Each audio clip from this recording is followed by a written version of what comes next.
Bonjour tout le monde, bienvenue aux séances ordinaires du Conseil municipal de la Ville de Westmount pour lundi le 4 novembre 2024. Welcome everybody to the regular Municipal Council meeting for the City of Westmount for Monday, November 4th, 2024. I think we just have a few quick updates from Council, but I will start just another thank you to everybody who participated in the 150th gala that we had a few weeks ago. To the committee that helped that and the community that came out to support it. It was a wonderful event. And next Sunday, so this coming Sunday, we are celebrating our Remembrance Day. We will host our Remembrance Day ceremony at 2 p.m. at the Cenotaph, just in front, where you will enjoy our newly refurbished steps and pathway, so nobody will be tripping on the steps anymore. So we hope that you can join us in great numbers for that, for this very important day. A celebration that we do every year. And we have, I won't steal Madame Rue's thunder, but she has lots of fun events that we have over the next couple weeks. So, and a couple changes for me that I just wanted to share. We have a new sort of co-presidents of the ASM, the Association of Suburban Municipalities, of which I am on the executive. So I will continue in my treasurer role, but I'm also taking a board at the UMQ, so at the Union des Municipalités de Québec, because Benny Masala, who is the mayor of Montreal West, has stepped down as president of our ASM, and that is going to be joint. That role will be jointly held by Julie Brisebois de Senneville, puis Alex Batowski of Dollar des Armeaux. So I'm going to start. Normally I start at 1, but I'm going to start at 8 today. So we're going to start with some updates from councillors and then a few more updates from me. Donc, Madame Kez. Thank you, Madame Maire. I just want to thank the public security officers who were in the Summit Woods this past weekend to share information regarding dog regulations and to remind users of the current schedule.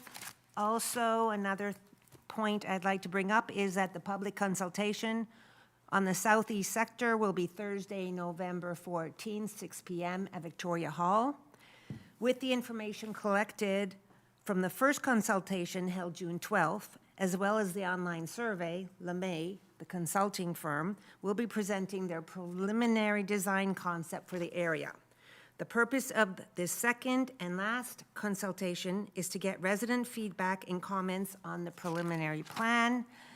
And I'd like to say that it's important that everyone familiarize themselves with the project's documentation. There are two, which is one, the site plan, the other being the report from the first consultation period.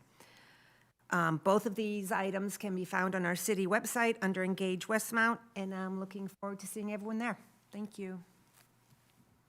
Merci beaucoup. Mr. Aronson, Councillor Aronson. Thank you, Madam Mayor. A few brief announcements. First off, as I'm sure we've all noticed, Halloween is now over, and therefore it feels like Christmas and Hanukkah are like tomorrow. So as you begin making your lists and checking them twice, please do remember to come down and visit your merchants in Westmount. They have already prepared a number of wonderful wares for you to make sure you have all the special things you need for your friends and loved ones come the holiday season.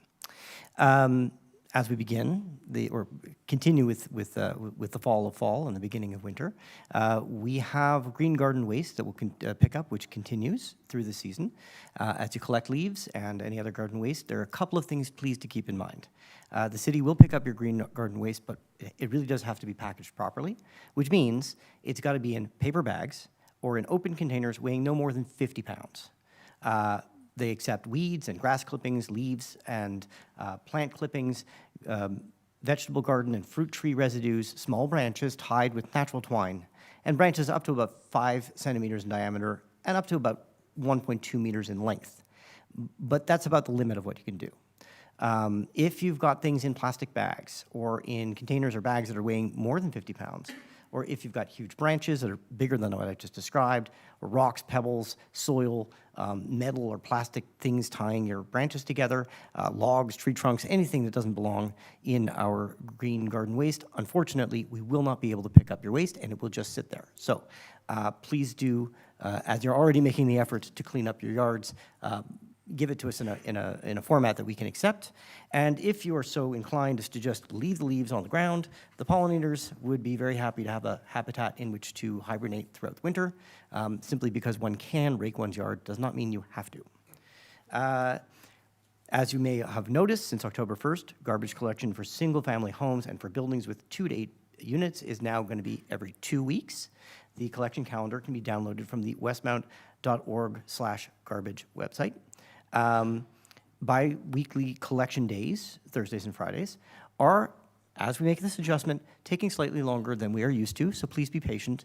If your garbage isn't picked up as quickly as it normally had been under the old schedule, rest assured, as everyone gets used to the new schedule, things will improve. Please do be patient.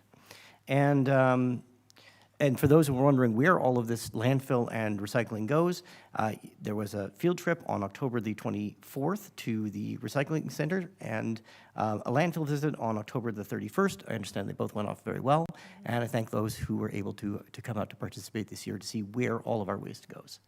Yeah, how was it? Oh, good, okay. If you want to know more about exactly what happened, speak to Councillor Kez, who was there this year. Finally, I've gotten a lot of inquiries about these new large blue bins that are going to be distributed as part of a provincial initiative that is benefiting Quebecers across the province. These are larger bins than we are used to, but they are only going to be given to residents in detached and semi-detached homes. So if you're in a row house or in an apartment building or someplace where you don't really, if you've got more than one wall attached to any of your neighbors, you won't have to worry about these bins. They're not being distributed to you. That's why you didn't get a notice about them. If you are in a semi-detached or detached home and you don't want a big bin, you're happy with what you've got, you don't have to take one. We had an opt-out period. It has now ended, but we still will not force the bin upon you. I'm sure if you ask, we can figure out something for you. So please do reach out. The information that you need is on the website. And that's all I've got for you today, Madam Mayor. Thank you very much. Thank you. Councillor Gallery. Thank you, Madam Mayor. I have quite a few announcements this evening. So anyway, it's nice to see you all tonight. Welcome. I'd like to also reiterate what the Mayor said about our 150th celebration year. As you know, we had our big finale celebration last October 9th since our last council meeting, which was an incredible success. And for those who attended, it was definitely a special and unforgettable evening. I would like to take a moment to thank the people who sat on this committee for the entire year. We met monthly and we executed several events throughout the year, big and small. And I'd just like to take a moment to highlight them. So Mayor Smith, Councillor Shammy, Councillor Roux, our resident volunteers were Mitch Joel, Tori Schofield, Nicole Forbes, Christian Matossian, Ann Garshigan, and Barry Garber, and our dedicated city employees who were there every month and every meeting, Melissa Denis Daigneault, Dave Lapointe, Mugisha Ruti Shisha, Emily Gamble, and Anthony Chiasson. It was a pleasure to work with you all, and I really appreciate your input and your efforts and your time. Next, 2 weeks ago today, we had the Grand Westmount Park reopening, and it was a beautiful day, and it was a huge success. A heartfelt thank you to all the city departments that were involved, especially Public Works, Engineering, Hydro Westmount. It was a massive project completed, and it looks spectacular, and the feedback so far has been great. I also want to give a shout out to all the senior management who took the time out of their day to come and be there for the grand opening. It was a proud moment for us all. And just a quick update, the missing swing set is scheduled to be installed at the end of November. And obviously they'll be tweaking some small deficiencies, and the additional plantings and beautification will be in the spring of 2025. Some of you may have been watching the Doug Ellis Memorial Project in Geelong. It is moving again. It has been delayed, but it is expected to be completed by mid-December, weather cooperating, of course. If you've walked in King George Park lately, you will have noticed there's newly constructed paths. They've been rebuilt, and that's a part of our ongoing investment in that park. And I'd like to thank the Public Works Department for getting this done before winter.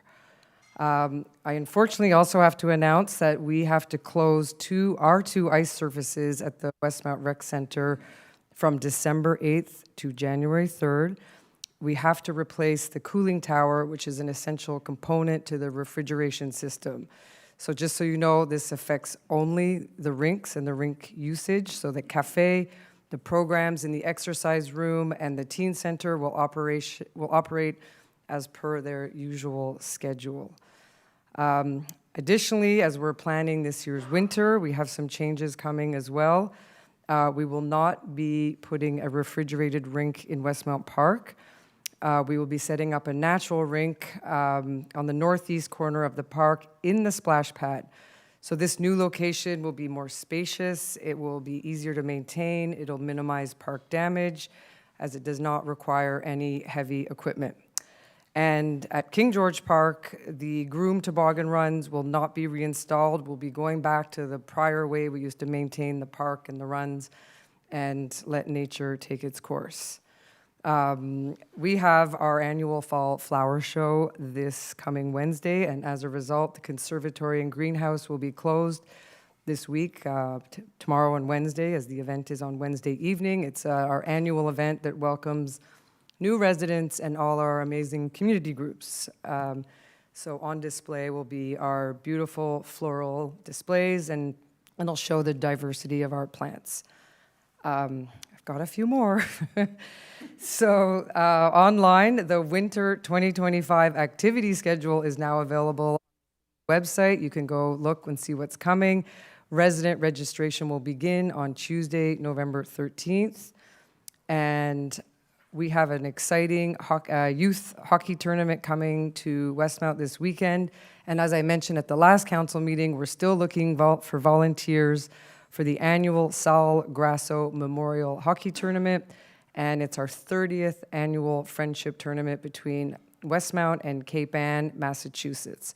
So that's this weekend, November 8th to 10th. If you have any free time to spare, we'd love some helping hands.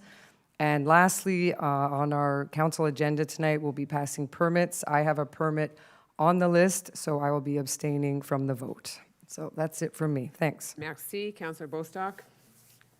Good evening.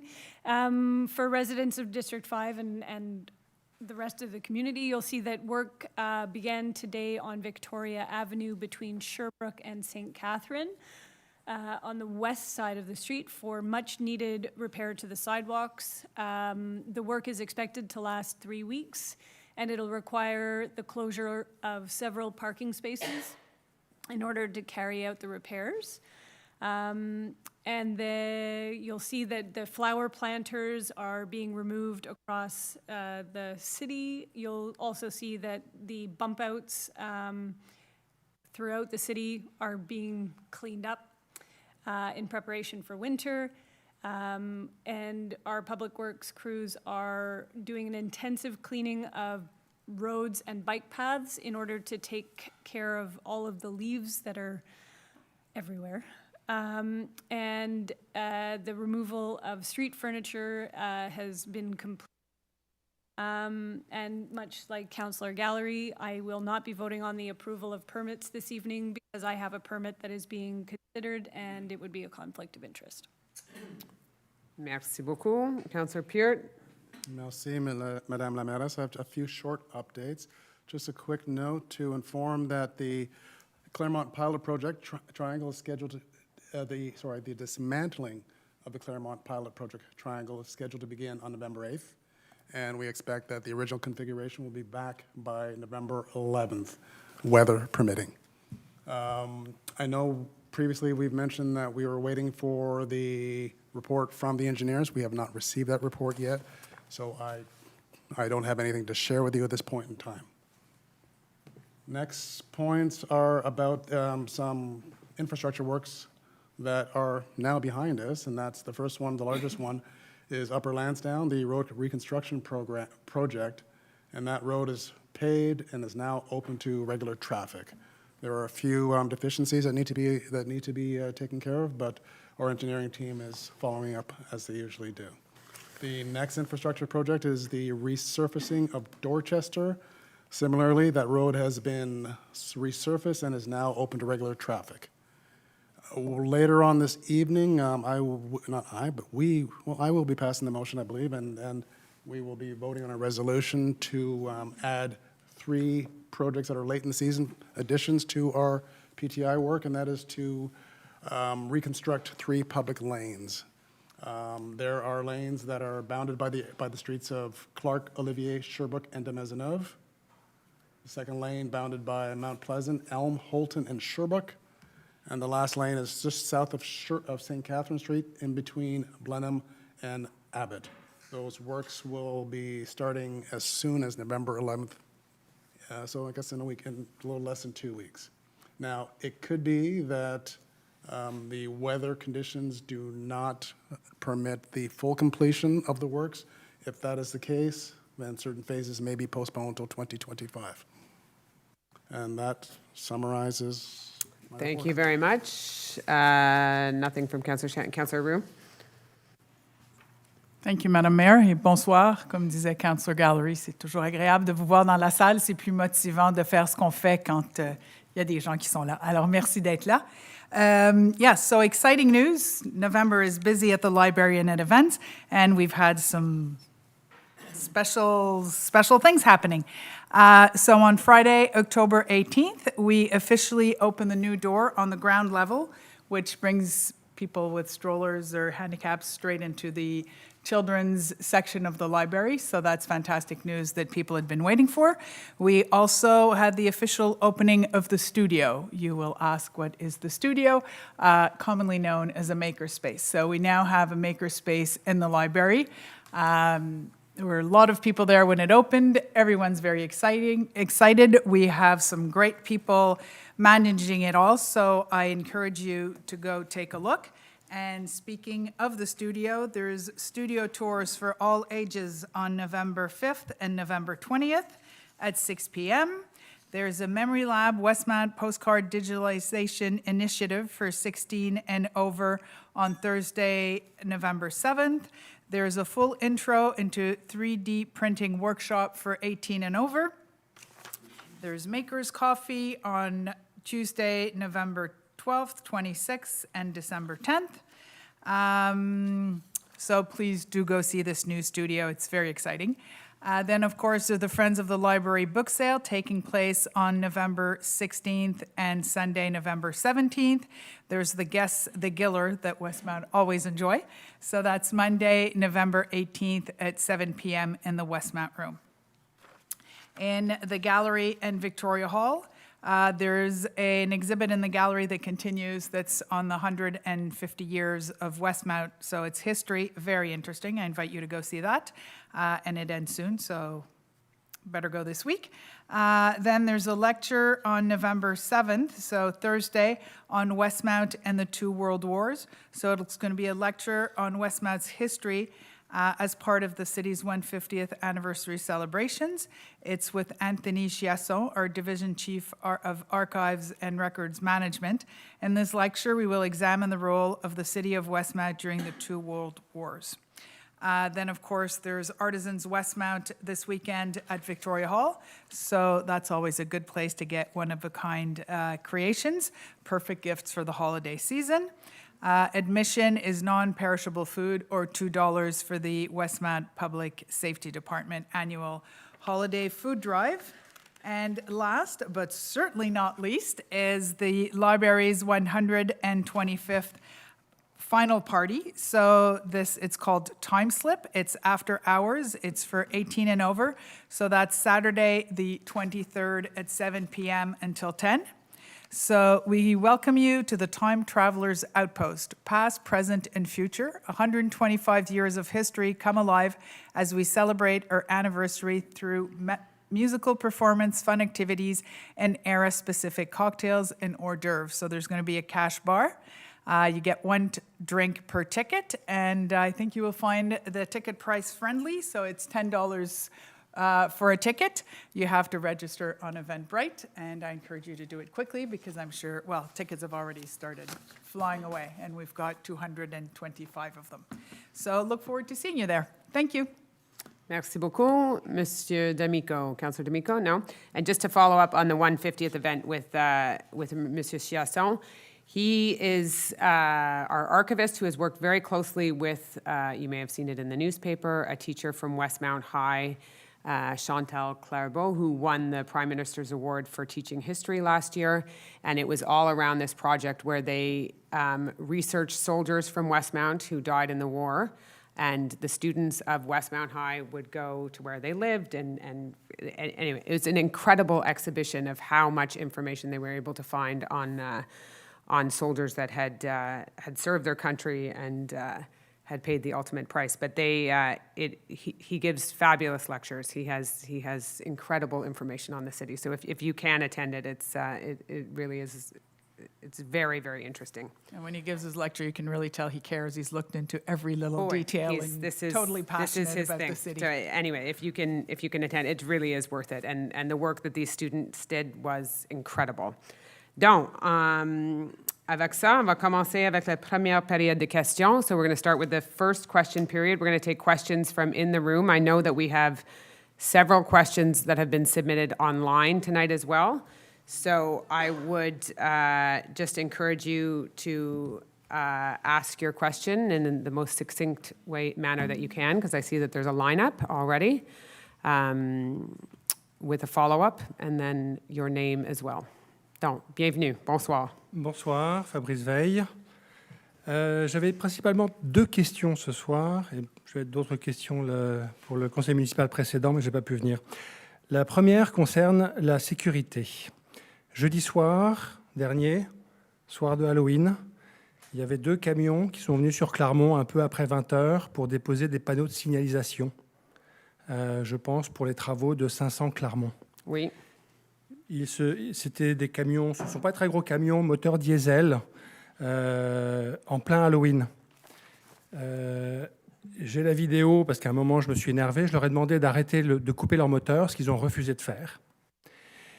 Et après ça, donc, j'ai pris la vidéo au moment où il y a des enfants qui sont en train de venir pour ramasser des bonbons. Donc, j'ai appelé la sécurité de Westmount. Mon voisin également a appelé la sécurité de Westmount et on s'est fait dire qu'il n'y a pas de régulation pour les moteurs au ralenti pour les camions. Donc ça, c'est la première chose. Comment pouvez-vous expliquer que si moi, je suis dans ma voiture à Westmount et que je laisse mon moteur tourner plus de 5 minutes, je peux me prendre un ticket, mais un camion professionnel, lui, il n'y a pas de réglementation qui leur impose de couper le moteur. Ça, c'est la première chose que je me suis fait dire par la sécurité. Deuxième chose, comment à Westmount, on peut autoriser le soir de Halloween des camions de travaux, qui ne sont pas des travaux publics, hein, ce sont des camions privés. Comment ils ont pu avoir l'autorisation, un soir de Halloween, de faire ça? Et donc, je suggère que, dès demain, vous mettiez une règle comme quoi aucune construction, aucun camion ne peut circuler entre 16 h et 23 h le soir de Halloween, parce que franchement, c'était dangereux et que les types n'avaient rien à faire de ce qu'on leur demandait. Et surtout, ils sont restés 10 minutes devant chez nous avec le moteur diesel allumé. Donc là, il y a une question de sécurité et une question de réglementation sur le fait que ces camions, ils ont un démarreur comme tout le monde. S'ils déposent leur truc, ils se mettent sur le côté, ils coupent le moteur, ils déposent leur panneau, ils rallument le moteur et ils repartent. OK, merci pour la question. Je pense vous n'avez pas donné votre nom au début. Si. Ah oui, vous avez? OK, Si. juste pour les rapports. Mais pour le reste, il faut demander nos gens de sécurité c'est quoi le règlement. Je ne le sais pas. Mais ils m'ont dit que justement, il n'y en avait pas pour les camions. Et je pense OK. que ça, c'est un manque et qu'il devrait y avoir une réglementation, une limite à 5 minutes.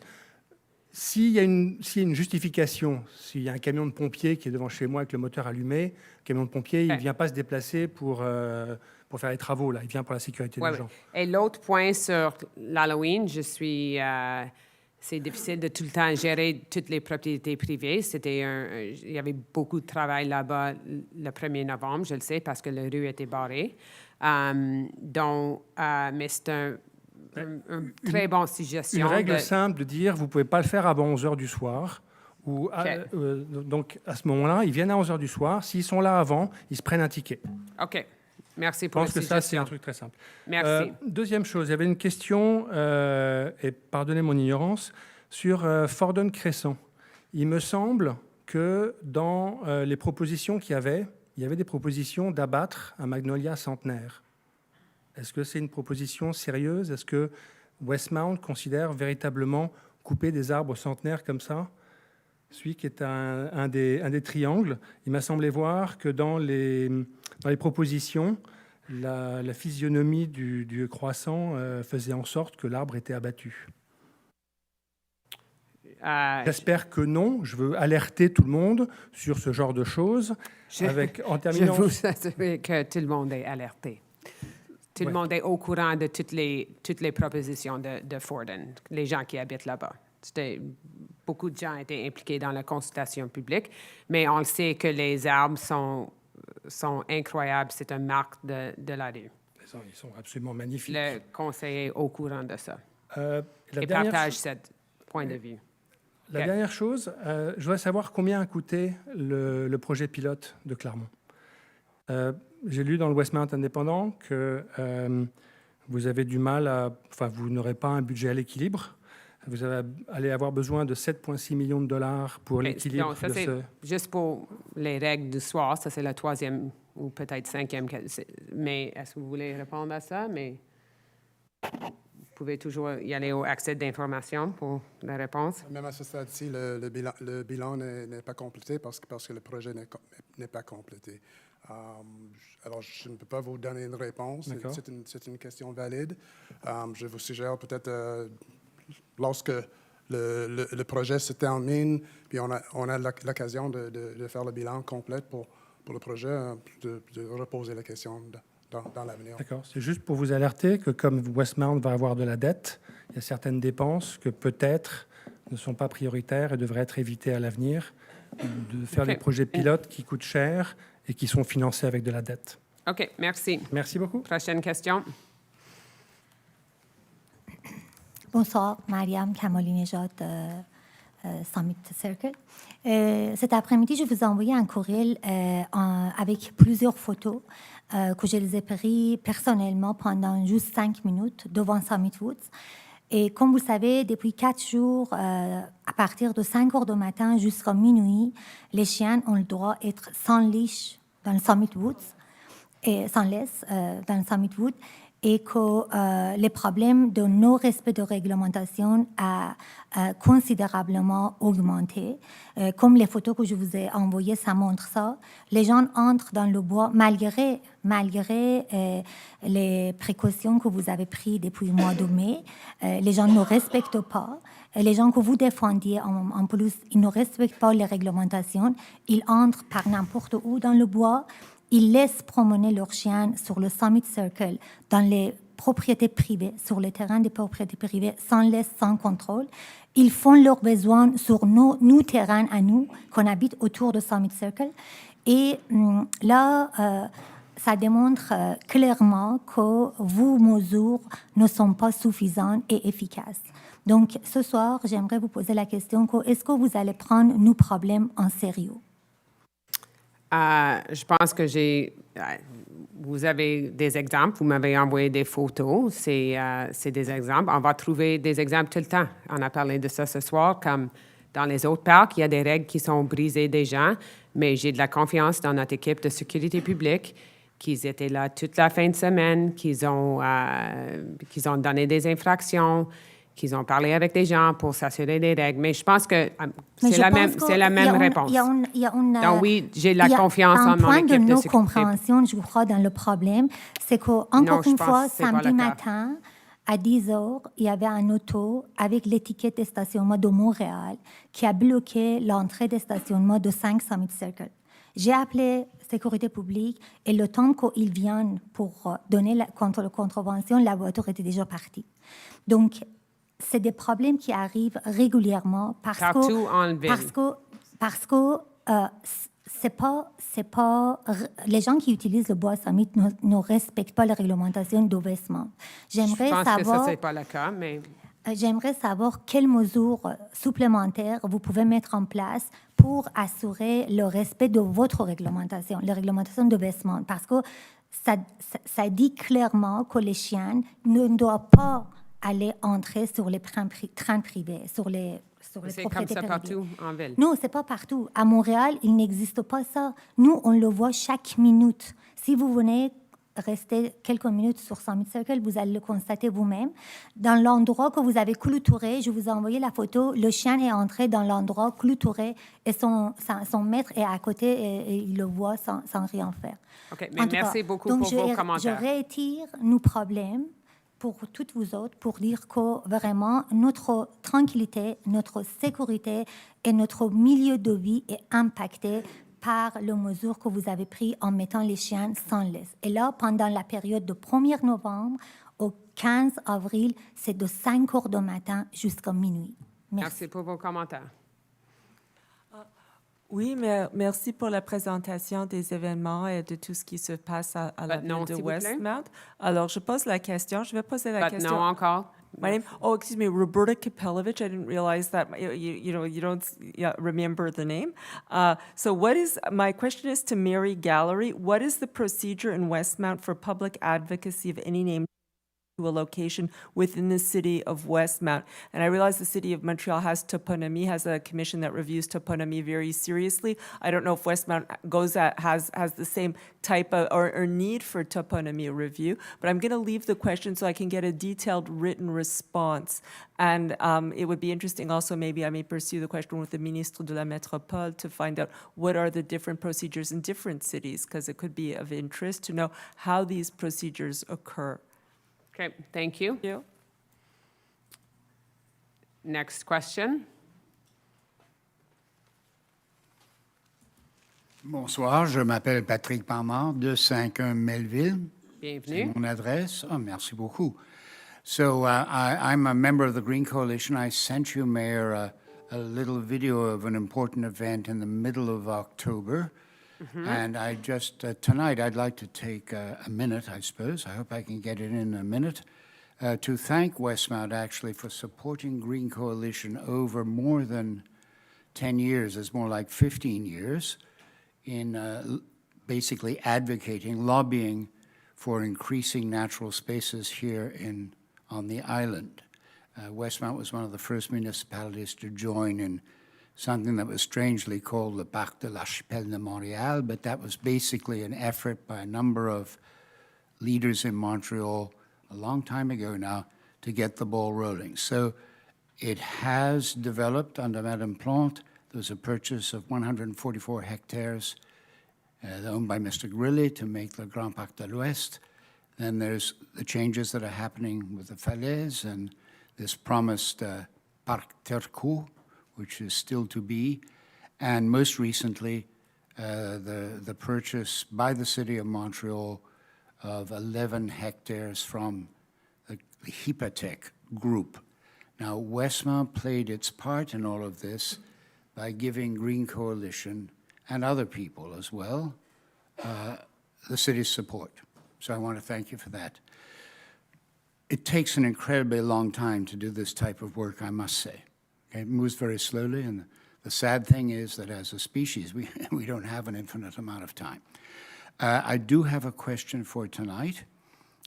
Listening to council, I wasn't at the last meeting.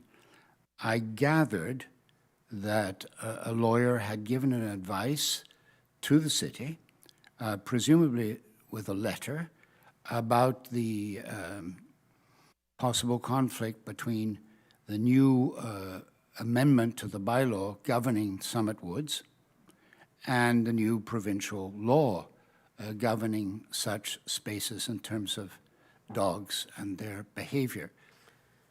I want to know, because I'm puzzled by, why is it that this information has not been made public? Well, what would make it so terribly confidential?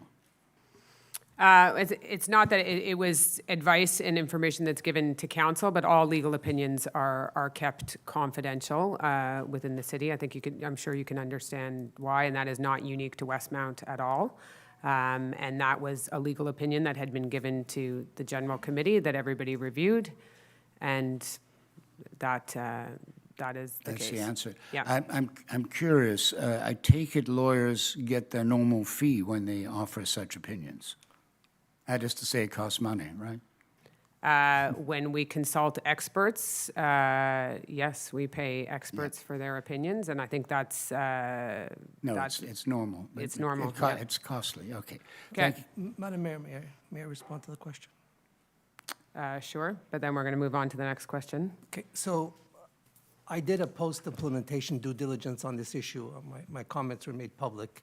I spoke to the ministry in charge. They're of the opinion that the legal opinion that was granted to the city acted in good faith. They acted with due diligence in making that decision, and they used that legal opinion to bring in the bylaw.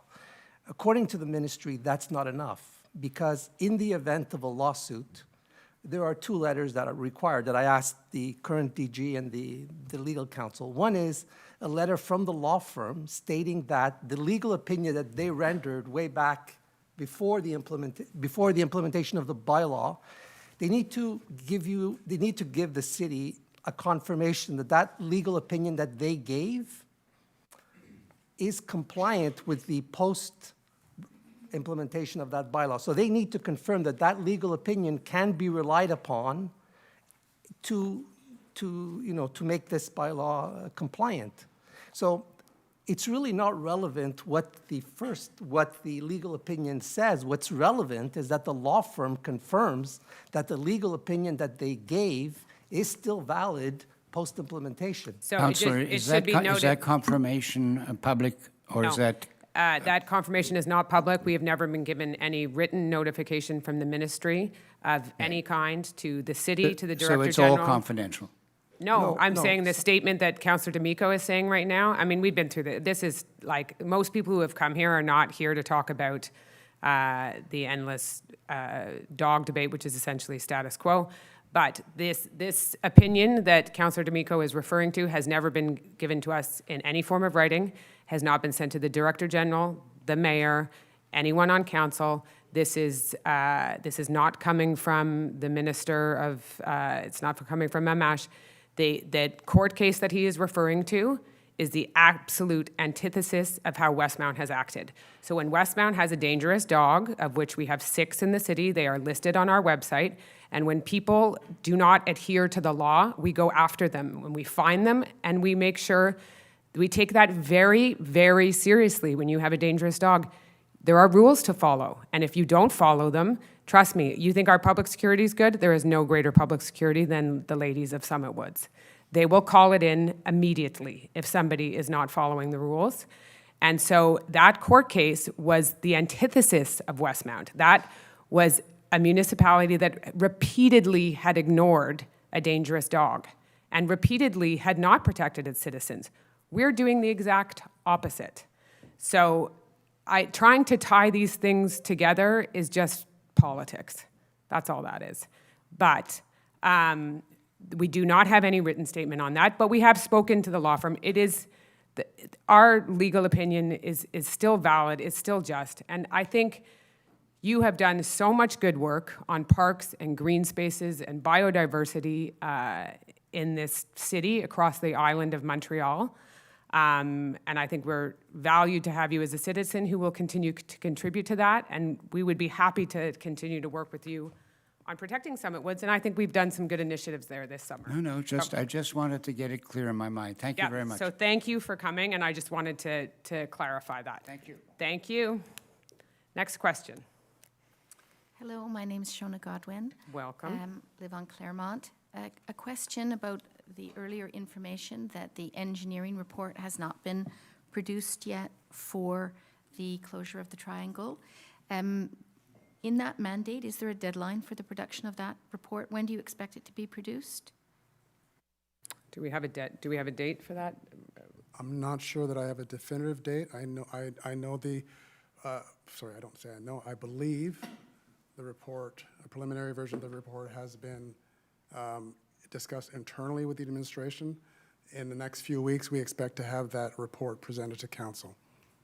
And that will include information from the counters? As you mentioned previously, the grading of the intersections. We expect that, yes. Does it also include a recommendation as to whether the road should be closed or remain open? I don't know what it includes because I haven't seen it yet. You don't know what the mandate was in terms of what the results should be for a recommendation that was given to the engineering firm? I do, sorry, go ahead. I do not know what the final requirement was, if it specified that a recommendation had to be provided to us. The actual the engineering report that's on your website does say that they will be producing a recommendation for the road to be opened or closed. Okay, well then you have the benefit of having recently consulted it. I don't want to say something that I haven't personally read and retained for myself. Okay, so given that we've only had one consultation on the Claremont Triangle Road closure, at the October 7th council meeting, I did request an information session where we could meet as a group to review that report and those results once they are available. Have you considered that request for an information session with concerned citizens? We will have a public consultation in a couple weeks. As the mayor says, we have another public consultation. Any items that are within the scope of the project will and can be discussed during that public consultation. And that will be once the report is made, once you have received the report? Yes. Yes, so we will all be working from the same information. And we expect that before Christmas? Yeah, and that's, there's been now like 7 questions, and there's a big lineup behind you, and we have many online. So I think Councillor Peart can respond to this by email as well, but yes, we're going to be That would having be a public great. consultation in, what's the date of that public consultation? Don't have it in front of me. That would be great, an email response on when we can meet to review those results. Well, that, he's just said it, at the public consultation. Yes. And that would be before Christmas. Yes. Okay, I believe thank the you. public consultation for, Thank you. oh, it's in January. Sorry, It's in yes, January. Yes. Okay, next question. Good evening, everyone. It's Barry Garber here. Welcome, Nice to see you. Mr. Garber. Thank you. Thank you very much. I wanted to ask for a status update on the situation with the error permit that was issued at 17 Bellevue. I'm here with several of my other neighbors from District Welcome. 1. Thank you. And I know that we've had conversations with different people at different levels of the city, and that some measures have been taken, but it's not clear what the, you know, what the outcome will be. We still don't understand. So you will see tonight on the agenda, I think it's item 8, item 8, item 9, item 8. There is a mandate for legal services that's going to be moved tonight. This is pertaining to this issue. This property, and that is to award the contract to Bélanger Sauvé, who will manage this for us. But as I have told you via email, the intention is that, you know, the council passed a motion denying this permit. Right. That still stands. That is the opinion of this council. That is the motion that is And that the permit that was issued subsequently was issued, I guess, in error.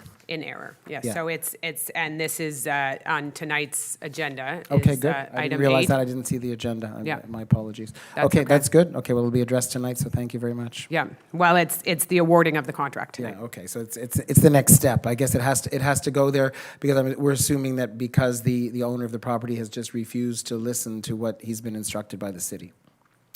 Yeah, I'm not gonna. No, you don't. You don't want to take. But it's you know, it's you've seen the motion that was passed, so I'll leave it at that, and yeah. Okay. Okay. So Okay, you'll see very that good. on tonight's agenda, number 8. Okay, thank you. And very it'll be much. voted upon. Okay. Okay. Voted upon here. It will be voted on, item number 8. So Very council good. will vote on it. Okay. So I shouldn't presume to say anything before the vote is actually cast. Okay, we'll wait for the vote. Thank you. Okay. Thank you. Next question. Hi, it's Dana Evan. Welcome. My first question relates to Summit Woods. November 1st marked increased off-leash privileges for people and dogs. I say people and dogs because people were just as happy as the dogs.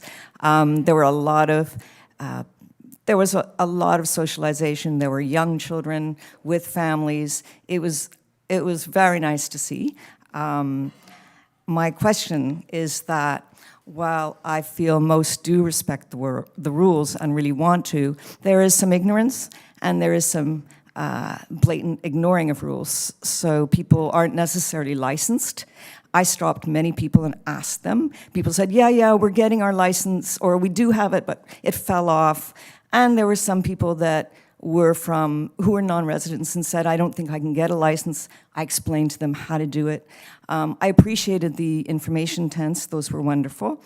But what I'm wondering is, can we, number one, have better signage? Because I just see very small words saying, you have to be licensed.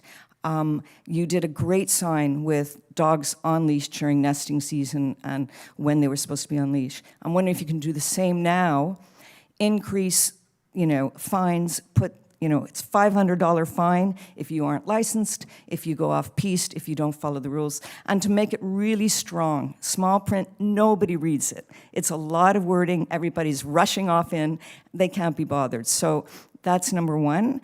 Also, at the beginning of the season, I think there's just such an influx. Can we increase public security so that I'm not walking around telling people and that they are, and giving them one warning, that's it, otherwise next time you're out, big fine. So they aren't getting warnings, they are getting fines immediately. Okay.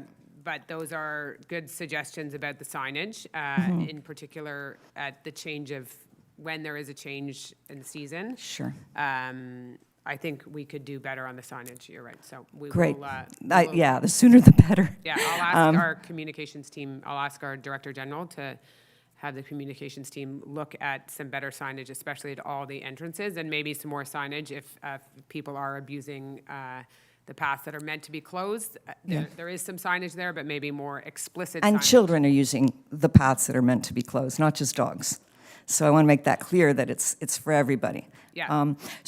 My second question tonight is unrelated to the summit. I live on Sherbrooke Street. About 5-6 years ago, between Metcalfe and Melville, they changed the pipes across from me, so that would be on the north side.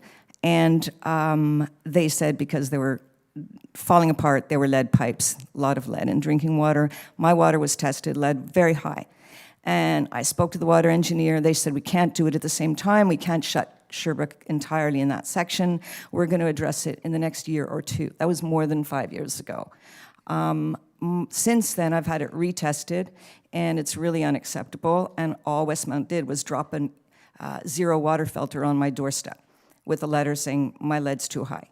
Yeah. I want good drinking water. I want to know if, in fact, those pipes are going to be changed. I know I'm not alone. There's many parts of Westmount that need that, but I'd like to know from my area if that's going to happen. Yeah, so one of our biggest challenges ahead of us in terms of infrastructure is water. Water alone could consume us in terms of our infrastructure spending over the next couple of years.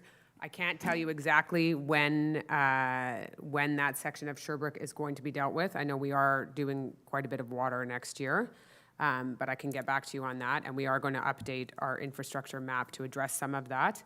But you are not wrong in that this is a major challenge, and we are trying to work with, there's several things. I mean, every infrastructure project that we do is driven by what's underground. So people think it is, the bumpy roads and the potholes. They aren't fun. No. That's not what drives our major spending in the city. So that it is water. Yeah. But I will have to get back to you specifically on that one. Do you want to add anything? The only thing I'll add is, I don't know if you've been following, but in the past couple of years, we've been incrementally increasing our pace of testing across the territory. So you said you received They did a second test on me, and they did much more extensive testing to make sure it wasn't part of my house or the part coming into my house, and it wasn't. It's basically the pipe outside. So Yeah. what the experience that you had is it's a similar experience that's being across the territory, and so we are assessing where all of that testing exercise will be going to is continuously informing where we prioritize next.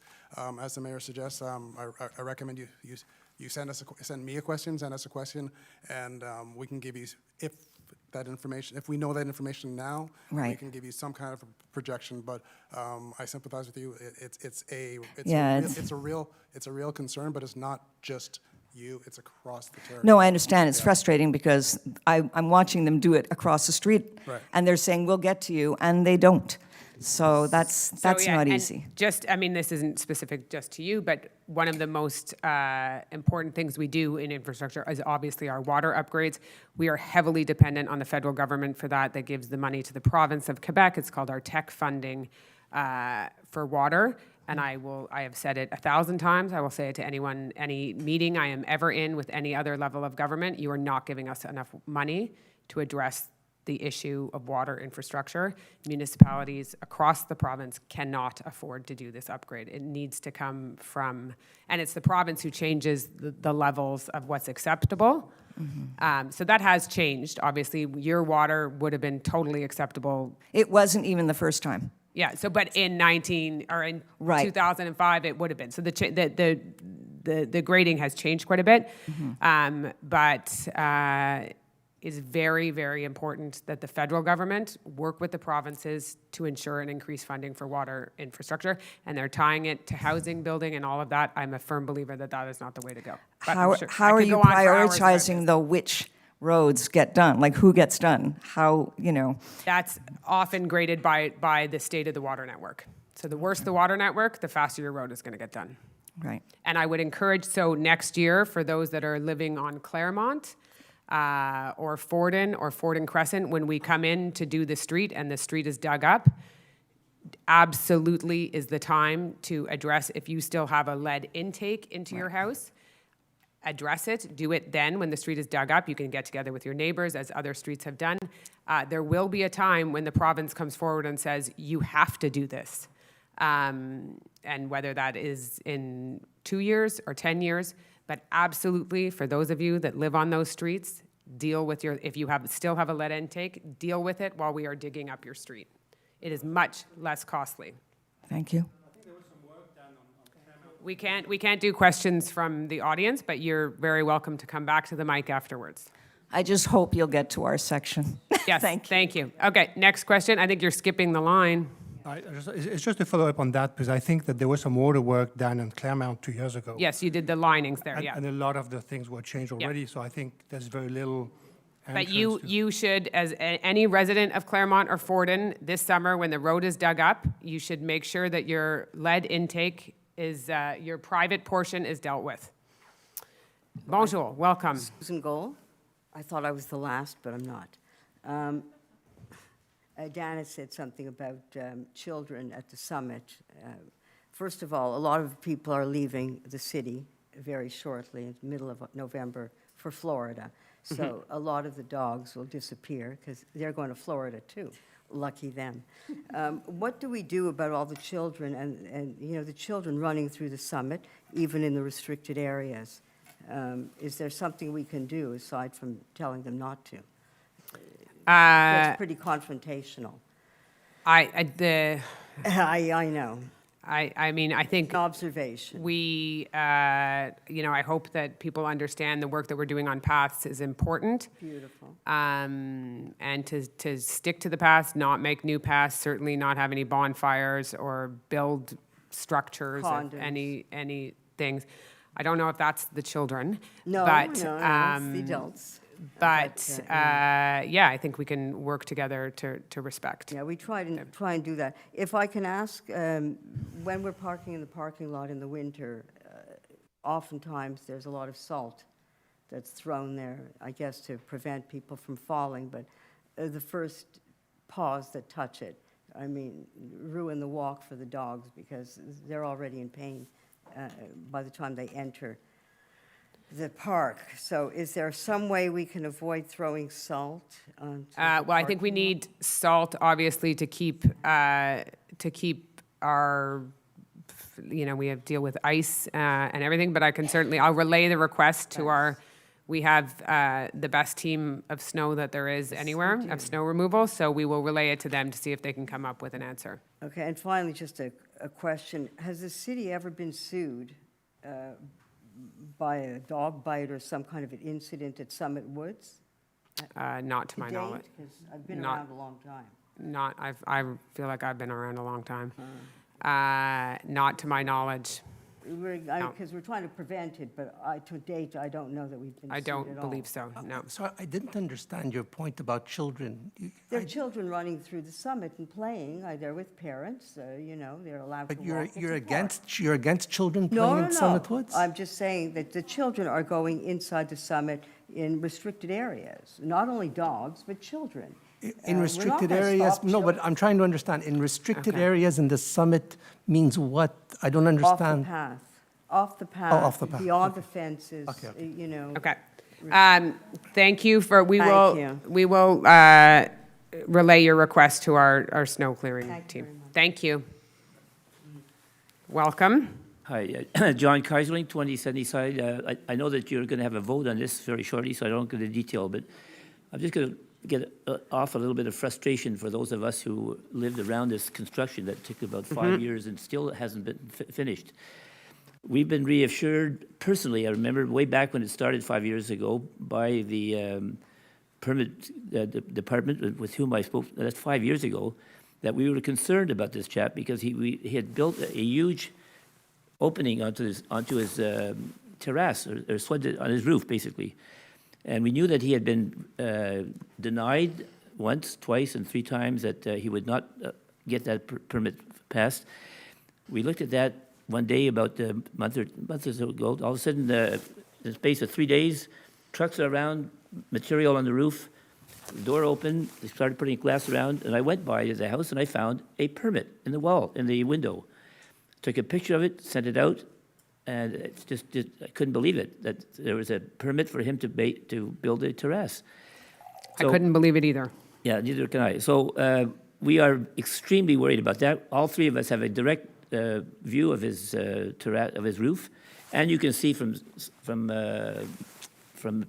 some Sunnyside, anywhere between our houses, right on top of his roof. And so we are very concerned about that. And this guy obviously is. I mean, I have to admire what he did, but it sounds to me like this is something rather, I would say, a bit worrisome, to say the least. And who that person was who signed that and how he did that, we're all anxious to get all that done, hopefully for this evening. So, thank you. So I can't say too much on this beyond what I had already written to you. I'll just repeat that motion number 8 tonight is that will be voted upon by council is to support. Obviously, the council had made a decision on this, and we had voted on this. So those are legal services that we are seeking to deal with this issue. Will we be reassured and find out exactly how this happened? This error that sound to me, after everybody in the city knows that was not permitted. It wasn't in the paper about 2 weeks earlier. How does that happen in a city like this? So that's the other issue. And then second of all, once he started building, it's going to be very difficult to take it down. So, I hope you guys will come up with something and not step back. And this, I think, it's a precedent for you guys, that if that happens there in front of all of us, anybody else can do the same. So thank you very much. It's very, very important and integral to the integrity of our permit process. Thank you. Thank you. Welcome. Thank you. Good evening. My name's Stephen Wilbur. As a neighbor of Dr. Kaiserling, I echo his comments, but mine's a more general query. I've witnessed Westmount Security do an excellent job, and I've seen them deal with neighbors who are uncooperative to the point where the police came. And what I recently witnessed was the city of Westmount, or Westmount Security, trying to implement a rule that they made, in this case a stop work order, and they brought the police over who were unwilling to enforce that. And so my question is, what has to change, or what has already changed between Westmount Security, who, in my opinion, did a better job than the Montreal Police Department did, but they have no ability to enforce their bylaws or their rulings? When I was speaking to one of them, they told me, when they come to your house to say your party's too loud, if you say no, they have no teeth. There's no enforcement to be able to do that. If someone is given a stop work order and they refuse, and Westmount Security is there saying you have to stop, and they call the police, and the police says, sorry, we're going to side with the resident, how does that work? Like, how does Westmount Security function if they don't have the ability to enforce the rules of Westmount? Well, they have, like, I think, I don't know which spec, I don't want to comment on a case that, or I'm a not saying about any specific, specific like, case. permit. So obviously, we have our bylaws that are upheld, and some are have to be enforced by police, and some can be enforced by, we can give infractions from public security or our I urban understand planning that inspectors. you could fine them, but people in Westmount have a significant amount of money, so when you start fining them $1,500, I don't think that stops them in any way. But when Westmount Security says if you don't take this action, you're going to be arrested, and then they call the police who refuses to take any action, does Westmount Security have a reaction to that? Or do we just say, look, we're impotent? Well, the Westbound Public Security can't arrest people. So I think I think I understand what you're trying to get at. I can't talk about any specific case. I'm not talking specifically. I'm saying even if there's a party that's loud and Westmount Security goes to the home and says, I'm sorry, you need to turn on your music. If the residents, and that's not then any they will case send that's in the under police. now, Yeah. they have no ability to enforce anything. Well, they do, but then they send in the police. So I don't know, does legal services or anyone want to comment on this? Yeah, sure. So if there is a bylaw that regulate noise, for example, public security can issue a ticket from the bylaw. Okay, so they could issue a fine. Yeah. Yeah. But if they're trying to stop that action and the municipal police are unwilling to follow the directives of Westmount, what action does Westmount take after that? Because my understanding is our tax dollars goes to help support the MUC so that they could police our grounds, right? A significant portion of our agglomeration fees go to the SPVM. At the City of Montreal to enforce our rules, and we have more than one occasion where they did not enforce said rules. What does Westmount do? If you have some specific examples that you want to write to me, you are very welcome to write them to me. We have a new commandant at Poste 12 that we are meeting with next week, so I'm happy to raise them. In your own Westmount Security report, you have a description of this. Yeah, so I think there's a lot of nuances in this in terms of what they can and cannot issue tickets for, but certainly inspectors and our public security. And listen, as I think you probably know, they're also the eyes and support of our community. Well, I think they do an absolutely great job. I praise what they're doing. I'll relay that to the director who's in the back of the room. Fantastic, because I do think they did a great job. Yeah. And again, I'll reiterate, better than the actual police did. Okay. But my understanding is that when the police refused to enforce the rules that Westmount was looking to implement, there was no reaction. I don't know about that specific case, but we can certainly, I'll speak. Would it be possible to look into any specific case or Yes. even a general rule? There is, What but I happened? can't answer it for you up here. But if you email me and if you want to just speak to the director at the back of the room, he'd be happy to take any information. He's right back there. Thank you. Thank you.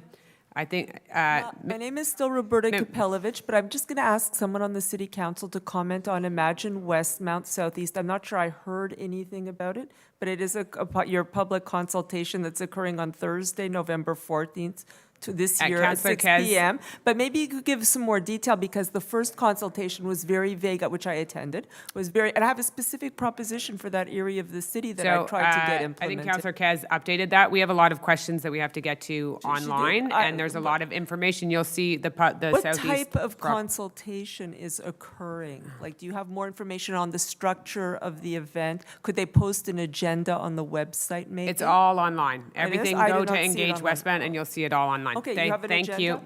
agenda? Next, so we can we move to the questions online? Est-ce qu'on a des questions en ligne? Oui, on a quelques-uns. OK, so les trois premières questions sont des questions qui ont été soumises en ligne lors des séances extraordinaires du 21 octobre. Comme ils n'étaient pas nécessairement en lien avec les séances extraordinaires, là, c'est pour ça qu'on les lit maintenant. Donc, la première question, Marilyn Gillies. I have wondered for some time about the city plan for cycling. Is there a 2 or 3 year plan with an allocated budget for repair of the city bike paths, for city bike parking, and for new bikes? Would it be possible to get a copy? The De Maisonneuve bike path is in very bad shape. There has been an attempt to repair deep ruts in it, but a terrible job has been done, such as leaving the path now with prominent raised bump instead of deep ruts for cycling to maneuver over. Nothing has been done on the bike path through the park. And there's a second question. Do you have any immediate plan to improve the poor job on de Maisonneuve? And are you planning to fix the bat bike through the park? So I think this was sent a couple weeks ago at the mid-month one. There has been some further work that's been done on bike paths and patching, and there's been some work on de Maisonneuve. Bike paths and like the de Maisonneuve bike path and others fall under the agglomeration of Montreal as well, so we work with Montreal on that. And since 2019, collaborated with Montreal to produce the Plan Vélo. We are part of a group as well that has mandated Vélo Québec to renew this plan, and they're expected to produce a report in January 2025. And this will be a template for some of the actions that we're going to take to improve the cycling network in our city.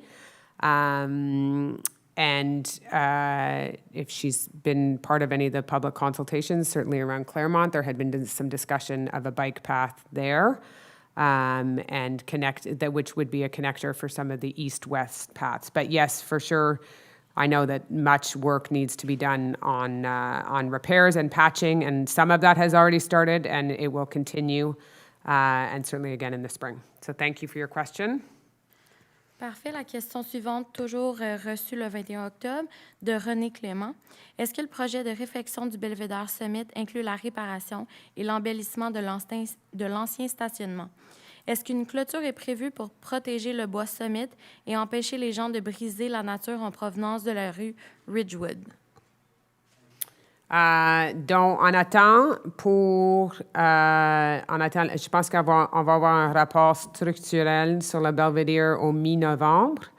Je pense que ça, c'est le cas. Peut-être le DG ou l'administration peut dire, mais je pense que c'est mi-novembre qu'on attend ça. Et l'autre question, c'était une clôture pour protéger le bois Summit et empêcher les gens de briser la nature en provenance de la rue Ridgewood. On n'a pas un plan j'ai pas un plan pour empêcher les gens de marcher de Ridgewood en ce moment. Parfait. Merci. La dernière question qui a été reçue le 21 octobre est de Linda Tremblay. Sur le site de la Ville, il y a un plan budgétaire et d'investissement à long terme 2017-2037. Ce plan n'a pas été mis à jour depuis 2017. Est-ce qu'il va être mis à jour pour qu'on ait une meilleure prévisibilité sur nos finances publiques à long terme? Oui. Est-ce que M. Peart, vous voulez répondre? Mais on a commencé un gros projet sur ça. C'est ça. Merci, Mme Tremblay. C'est une excellente question, puis c'est très pertinente. Oui, comme vous avez constaté, notre plan qui est sur notre site web de 2017, c'est pas à jour. J'ai mentionné ça lorsque la présentation de notre budget PTI. C'est ce que les prévisions de cette date-là, c'est certain que il y avait une précision qui tenait pour accommoder les demandes à ce jour-là, mais depuis là, la réalité, c'est que ces montants prévus n'étaient pas et ne seront pas assez pour arrimer avec les attentes et les besoins de la Ville présents. Alors, depuis une couple d'années, c'est ce qu'on vise vraiment, c'est de monter un plan de gestion d'actifs.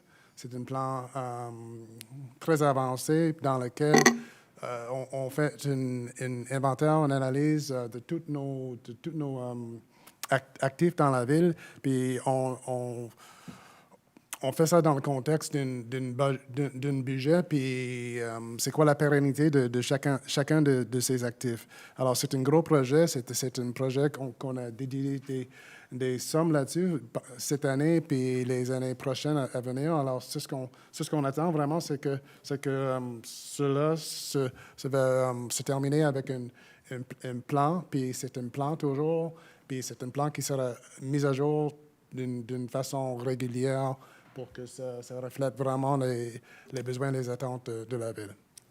Merci beaucoup. La prochaine question. Parfait. Donc là, on embarque dans la section des questions qui ont été pour le conseil actuel. Okay. Donc, de Frédéric Girvan. Hello, Mayor Smith. Thank you for taking my question.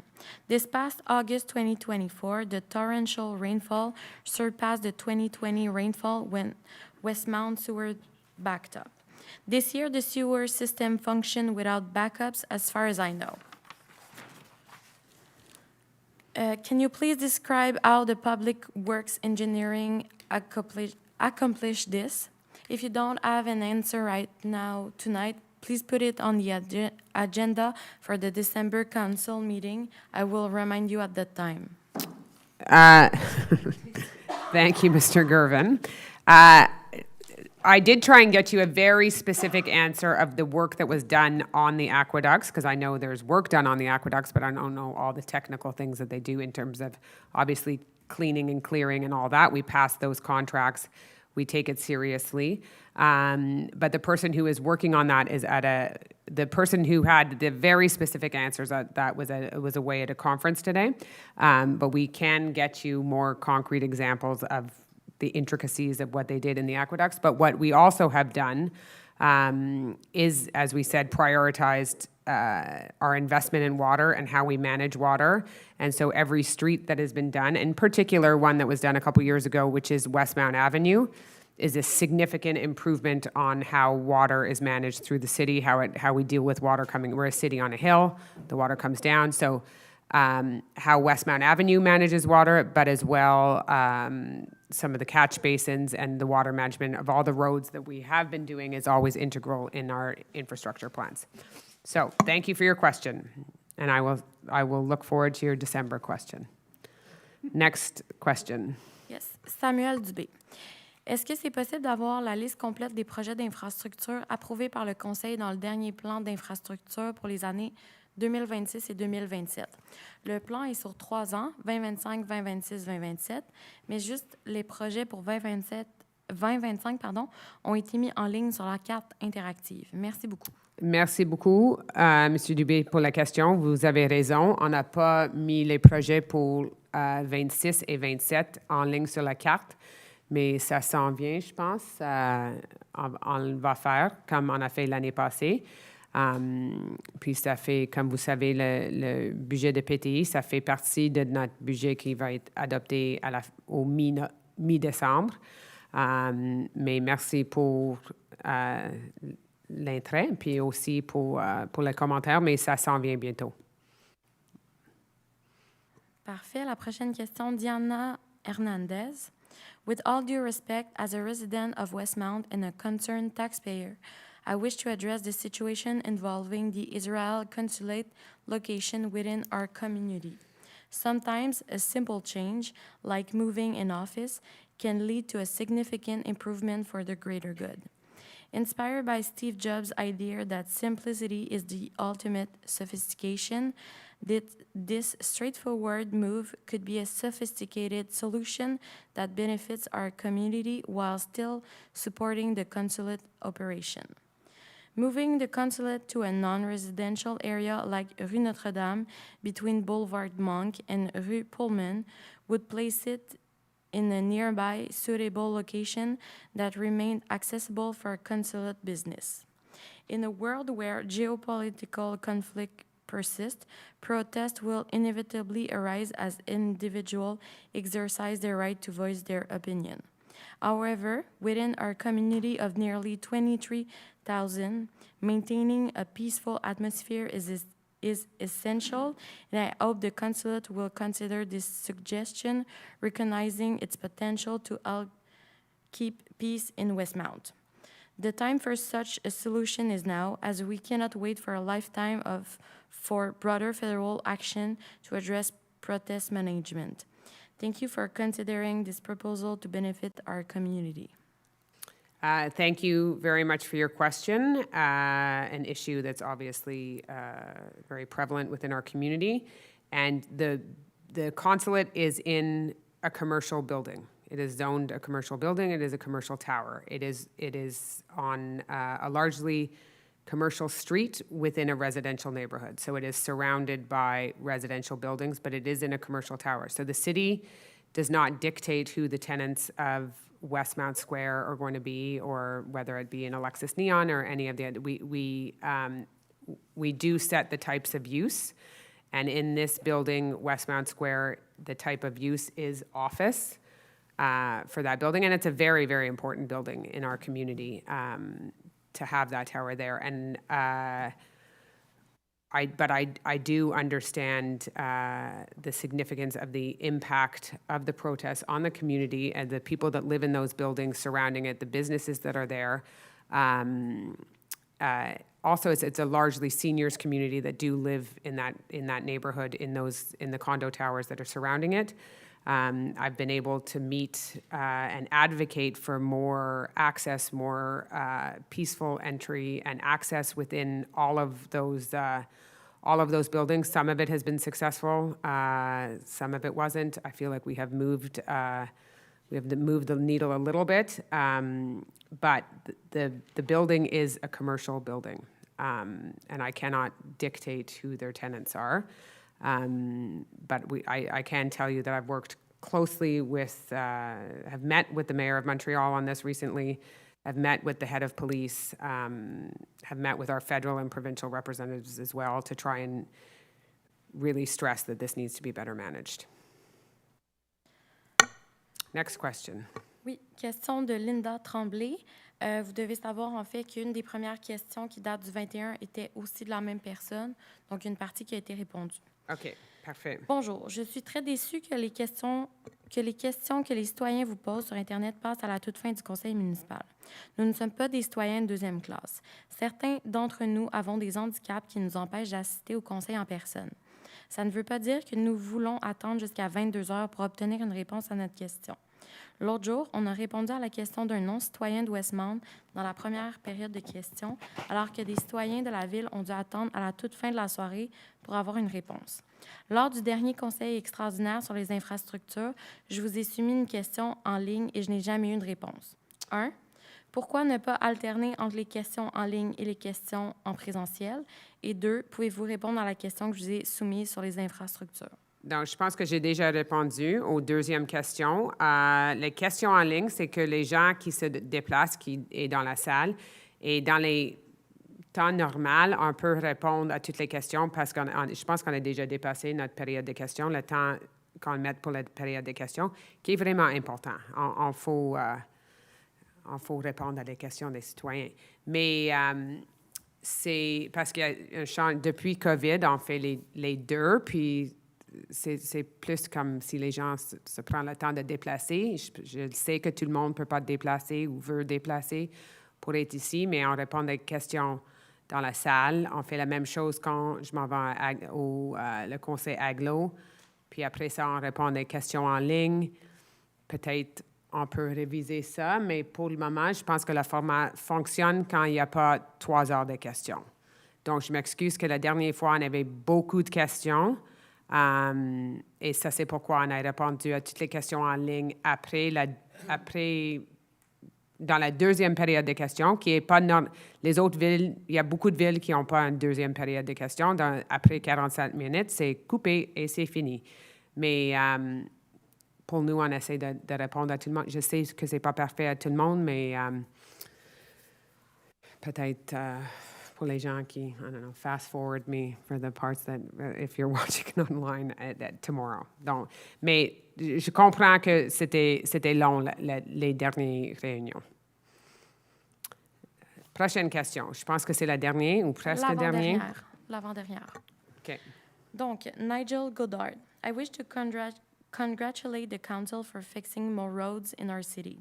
Bike riding or driving on these roads is becoming pleasurable, and I am looking forward to driving and riding on more reconstructed or resurfaced road surface in the next year. I would also like to state that the improvement in Westmount Park are thoughtful, pleasing to look at, and will provide young ones in the play area great joy throughout their youth. The only issue I have that needs immediate attention is the sand pit. As the sand in the pit is at the same level as the surrounding brickwork, I noticed piles of sand outside the pit. This was a problem with the walled pit in the past, but it seemed as though it may be worse as the sand can more easily be pushed out of the pit as children run out of it. I'd give the work an 86%. Great work. So thank you for your question, Mr. Goddard. I will relay this one to Public Works as well to see if there's something they can do to keep the sand within the pit.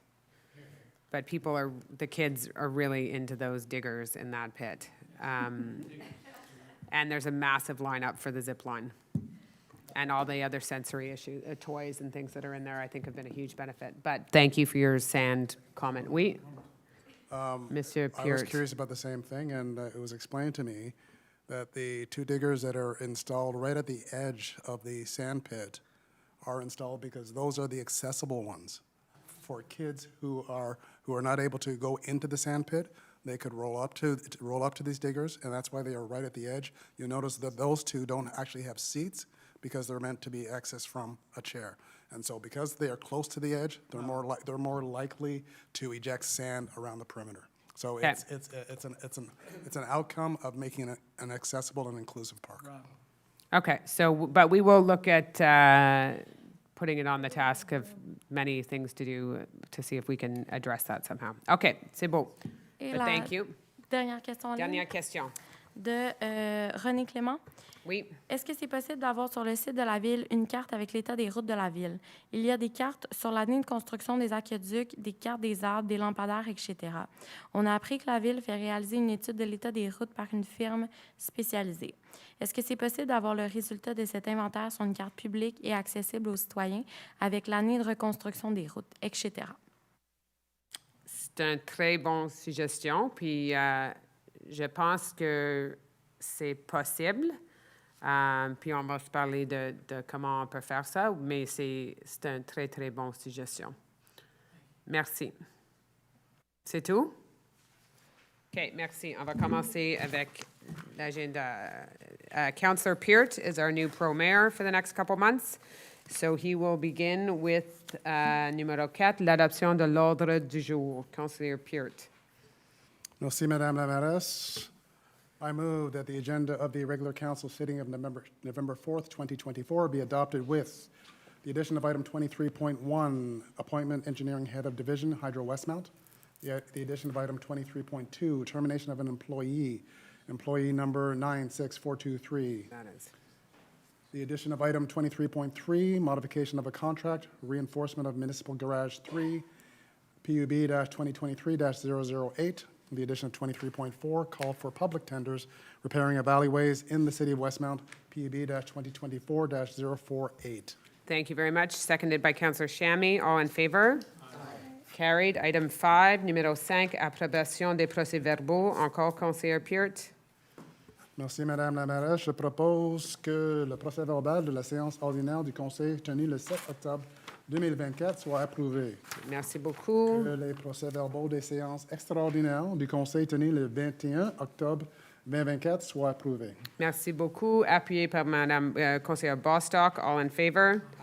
Carried. Item number 6. Numéro 6, c'est la correspondance. Les documents suivants sont déposés.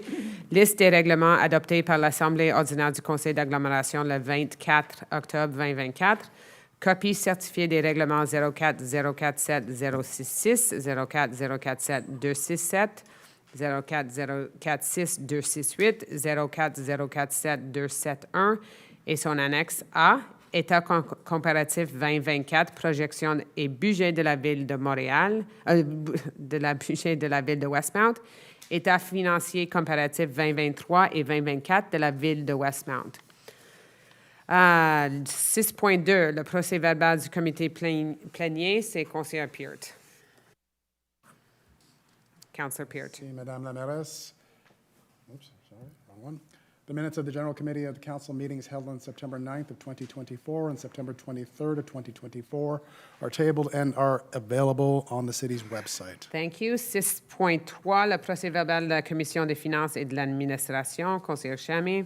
Thank you, Madam Mayor. The minutes of the Finance and Administration Committee meetings held July 25th, 2024, and September 16th, 2024 are now tabled. Thank you. 6.4, le procès-verbal du comité consultatif sur les transports. Councillor Bostock. The minutes of the Transportation Advisory Committee meeting held on August 27, 2024 are tabled and are available on the city's website. Thank you. 6.5, 6.5, le rapport de la main-d'œuvre. Councillor Shammy. Thank you, Madam Mayor. The workforce report for the month of September and October 2024 is now tabled. Thank you. 6.6, le registre des paiements. Councillor D'Amico. Merci, Madame la mairesse. La liste des paiements pour le mois de septembre 2024 est déposée. Merci beaucoup. 6.7, 6.7 is liste d'approbation en vertu du règlement 1507. C'est Councillor Shammy. Oh, sorry. Just have In to- accordance with bylaw 1507 on the delegation of powers to certain employees of the city of Westmount, the list of authorization of expenditures for the month of September 2024 is now tabled. Merci beaucoup. 6.8, 6.8, list of duties on transfer invoices. Councillor D'Amico. Thank you, Madam Mayor. The list of duties on transfers for the month of September 2024 are tabled. Thank you very much. Item number 7, c'est Conseiller Shammy. C'est la nomination chef de division Hydro-Westmount. Thank you, Madam Mayor. I move that Jonathan Wu be appointed to the position of Head of the Division of Customer Service for Hydro Westmount Grade 8 effective November 5th, 2024, in accordance with the salary recommendation stipulated in the decision-making file number 2024-2408, and according to the terms provided in the working conditions and remuneration of management personnel, that the appointment be on a permanent basis once Mr. Wu has completed a probationary period in accordance with Section 2 of the working conditions and remuneration and management personnel. Merci beaucoup. Thank you very much. Seconded by Councillor Gallery. A welcome addition. Congratulations. Do you have any other comments? No, just to welcome aboard Mr. Wu. In an important role. All in favor? Carried. Item number 8 is going to be moved by Councillor Shammy, and I would recommend that you read the whereas. Thank you, Madam Mayor. Whereas the Municipal Council voted against the Site Planning and Architectural Integration Program concerning the construction of a rooftop terrace at 17 Bellevue Street, Resolution 2024-08-2020, -202. Whereas the project presented does not meet the objectives and the criteria of Bylaw 1305 respecting site planning and architectural integration programs. Whereas a permit was issued despite the Municipal Council's unfavorable recommendation in this regard, and the work covered by the permit has been undertaken. Whereas in the interest of the city that its council's decision be respected, whereas it is recommended by the city's legal services to grant a mandate to the law firm of Boulanger Sauvé SUD-EST to take legal action for the restoration of the premises at 17 Bellevue Street, I move, Madam Mayor, that the city clerk or the assistant city clerk be authorized to mandate the law firm of Boulanger Sauvé SUD-EST to initiate proceedings for the restoration of the premises at 17 Bellevue Street, and that the city clerk or assistant city clerk be authorized to sign for and in the name of the city all documents necessary for this purpose, that an estimated expense of $50,000, including tax credits, be authorized for this purpose, that an expense of $52,493.75, including taxes, be authorized for this purpose. Merci beaucoup. Thank you very much. Seconded by Councillor Peart. I don't think we have any further comments on this, but all those in favor? Aye. Anyone against? Are you in favor? Respectfully, Madam Mayor, I'll be abstaining from this vote. You can't abstain and be in the room. C'est ça? C'est le cas? Il peut s'abstenir. It peut s'abstenir? Oui. Okay. I didn't think there was an option to do that. I thought you had to. I will not be commenting in case this goes in front of the courts. Good idea.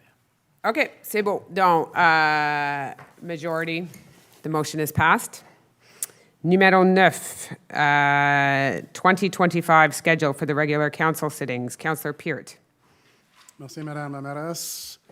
I move that the schedule of the 2025 regular council sittings be determined as follows. Monday, January 13th at 7 p.m., Monday, February 3rd at 7 p.m., Monday, March 17th at 7 p.m., Monday, April 7th at 7 p.m., Monday, April 5 at 7 p.m., Monday, June 9th at 7 p.m., Tuesday, July 7th at 7 p.m., Monday, August 4th at 7 p.m., Tuesday, September 8th at 7 p.m., Monday, October 20th at 7 p.m., Monday, November 3rd at 7 p.m., Monday, December 1st at 7 p.m. Thank you very much. Seconded by Councillor Shammy. And that's the agenda for the year, but knowing a few of those will be, will definitely be moved around. Donc, seconded by Shammy. All in favor? Aye.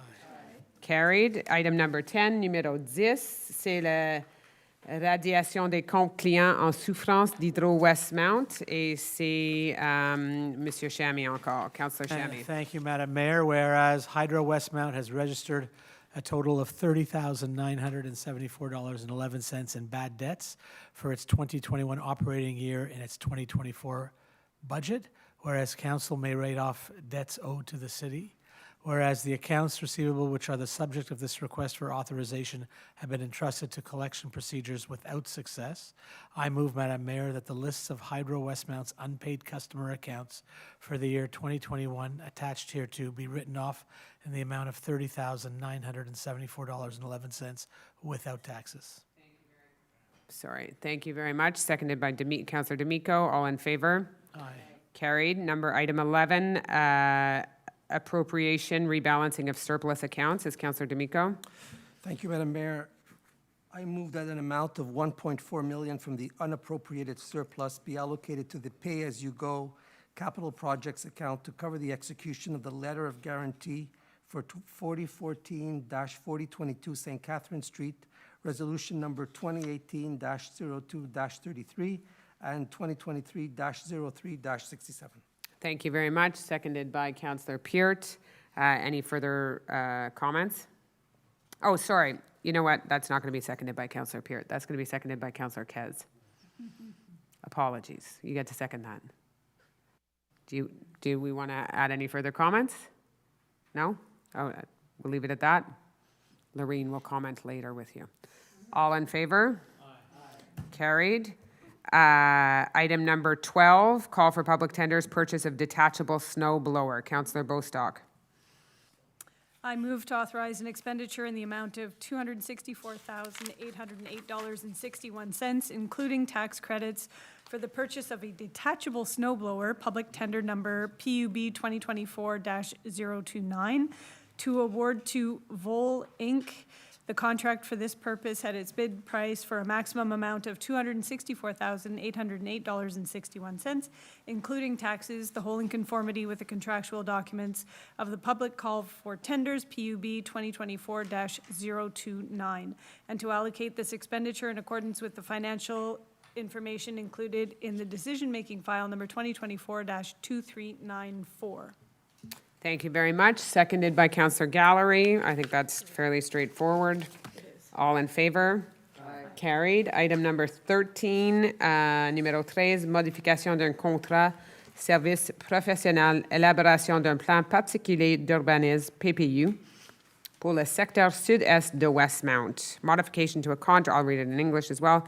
Modification to a contract, professional services, development of a special planning program, the SPP, or as we always call it, the PPU, for Westmount Southeast Sector. Councillor Peart. Merci, Madame la Mairesse. I move that the contract awarded to LeMay Co. Inc. for the professional services for the development of a special planning program, the SPP, for Westmount Southeast Sector, resolution number 2024-01-08, be modified and increased to a maximum amount of $160,965.00, including taxes. That an additional expenditure be authorizing the amount of $17,246.25, including taxes, for said contract. To allocate this expenditure in accordance with the financial information included in the decision-making file numbers 2023-2127 and 2024-2415. Thank you very much. A seconder on this will be Councillor Shammy. Anything else you want to add to this? Just a small increase in the scope of work so that they can presentation material that will help us communicate with the residents and the other stakeholders. Great, and hopefully they come out in big numbers for the public consultation. All in favor? Carried. Item number 14, numero 14, is modification of a contract for the mess hall, renovation of HVAC systems, and refurbishment of the building. Councillor Bostock. I move that the contract awarded to Le Groupe Proville for the renovation of HVAC systems and refurbishment of the mess hall building, resolution number 2024-02-40, be modified and increased to a maximum amount of $3,675,367.45, including taxes. That an additional expenditure be authorized in the amount of $175,017.50, including taxes of contingency for said contract. To allocate this expenditure in accordance with the financial information included in the decision-making file numbers 2024-2166 and 2024-2374. Merci beaucoup. Thank you. As seconder on this will be Councillor Shammy. I think that was a fairly explicit one as well. All in favor? Carried. Item number 15, numéro 15, c'est une modification d'un contrat rehaussement des équipements de travail. C'est Conseiller Shammy.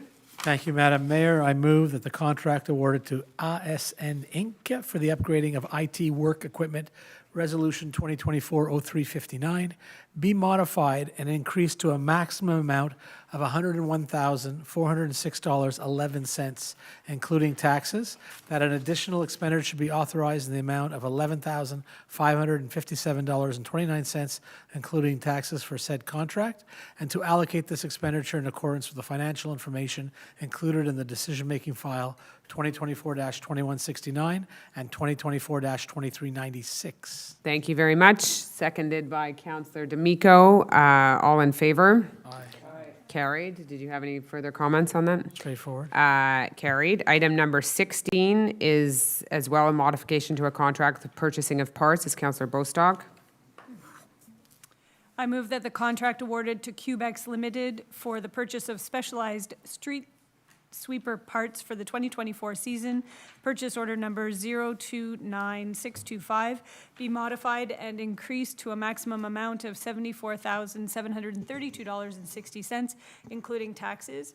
That an additional expenditure be authorized in the amount of $17,246.25, including taxes for said contract.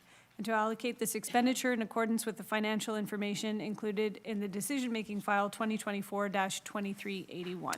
Thank you very much. Seconded by Councillor Gallery. Any further comments? There's one specialized approved supplier for this, so. Okay, perfect.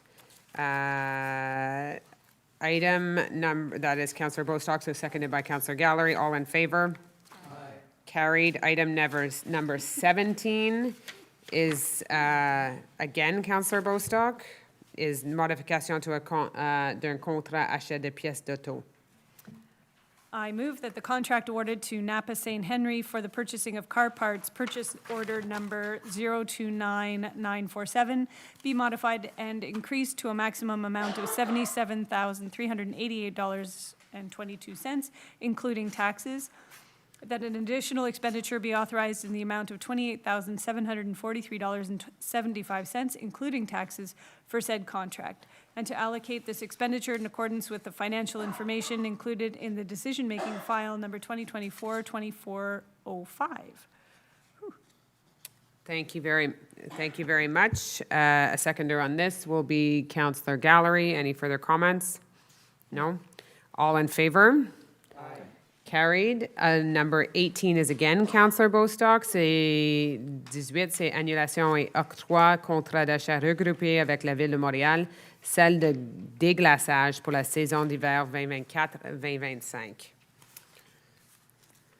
I move that council cancel the resolution 2024-08-190 of the City of Westmount for the supply of de-icing salt for the 2024-2025 winter season to Sell Windsor Limited, since the attribution to the company was a clerical error.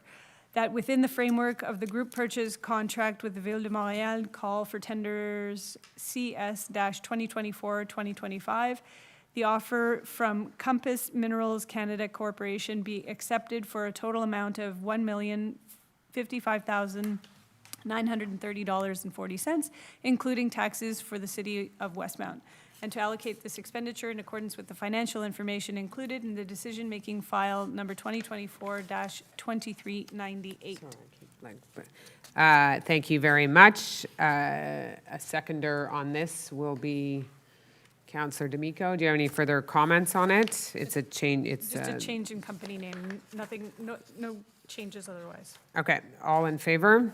Aye. Item number 19 is Bylaw 1489, adoption of the first draft of a resolution 4216 Dorchester Boulevard. I'm going to, this is going to be Councillor Gallery who is going to read this one. And I'm not sure we need to read all the whereases. I do, if they're Oh, you do, incorporated. you have to incorporate them. Okay, yeah. Thank you, Madam Mayor.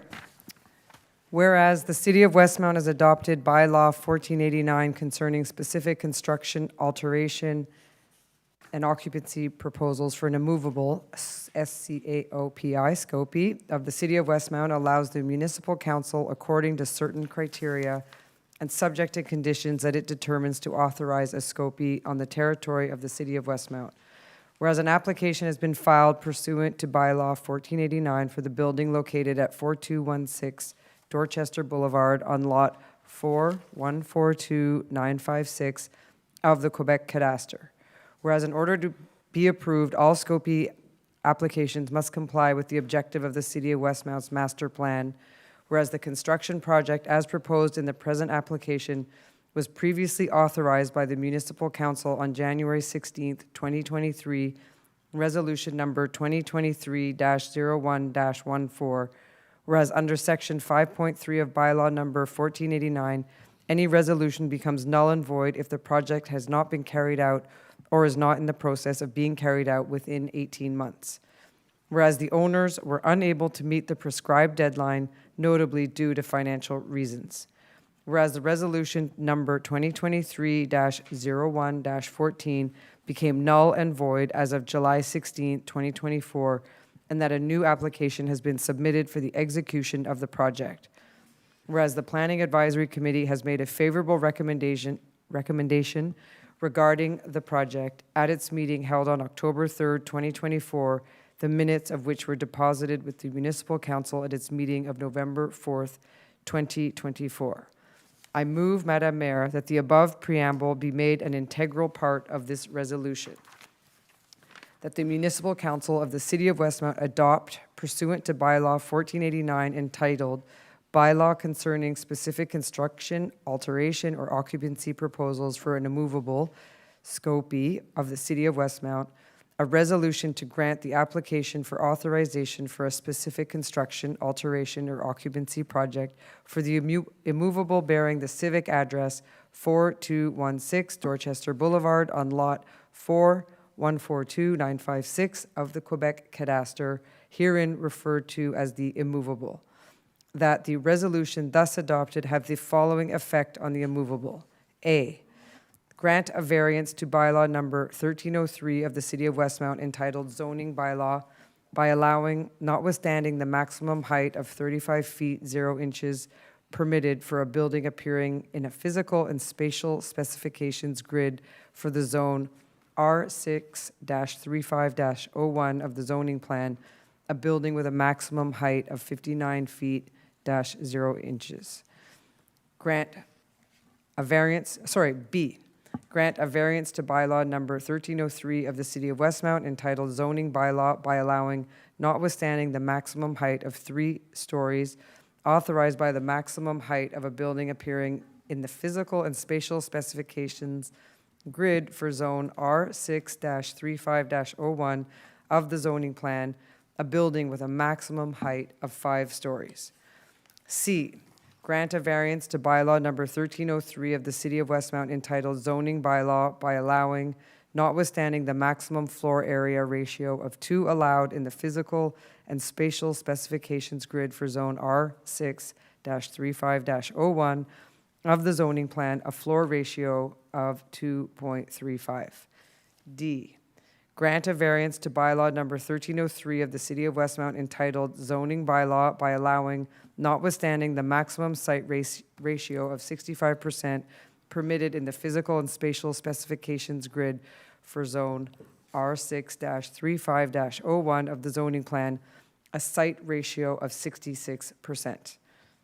E, grant a variance to bylaw number 1303 of the City of Westmount entitled zoning bylaw by allowing, notwithstanding the prohibition of the encroachment into the space between a street and the building alignment established at 12 feet 0 inches for Dorchester Boulevard, set out in the subsection 5.2.3, the sitting of an underground parking area and an oriel window at a minimum distance of 0 feet 0 inches and 10 feet to 31.25 inches from the lot line respectively.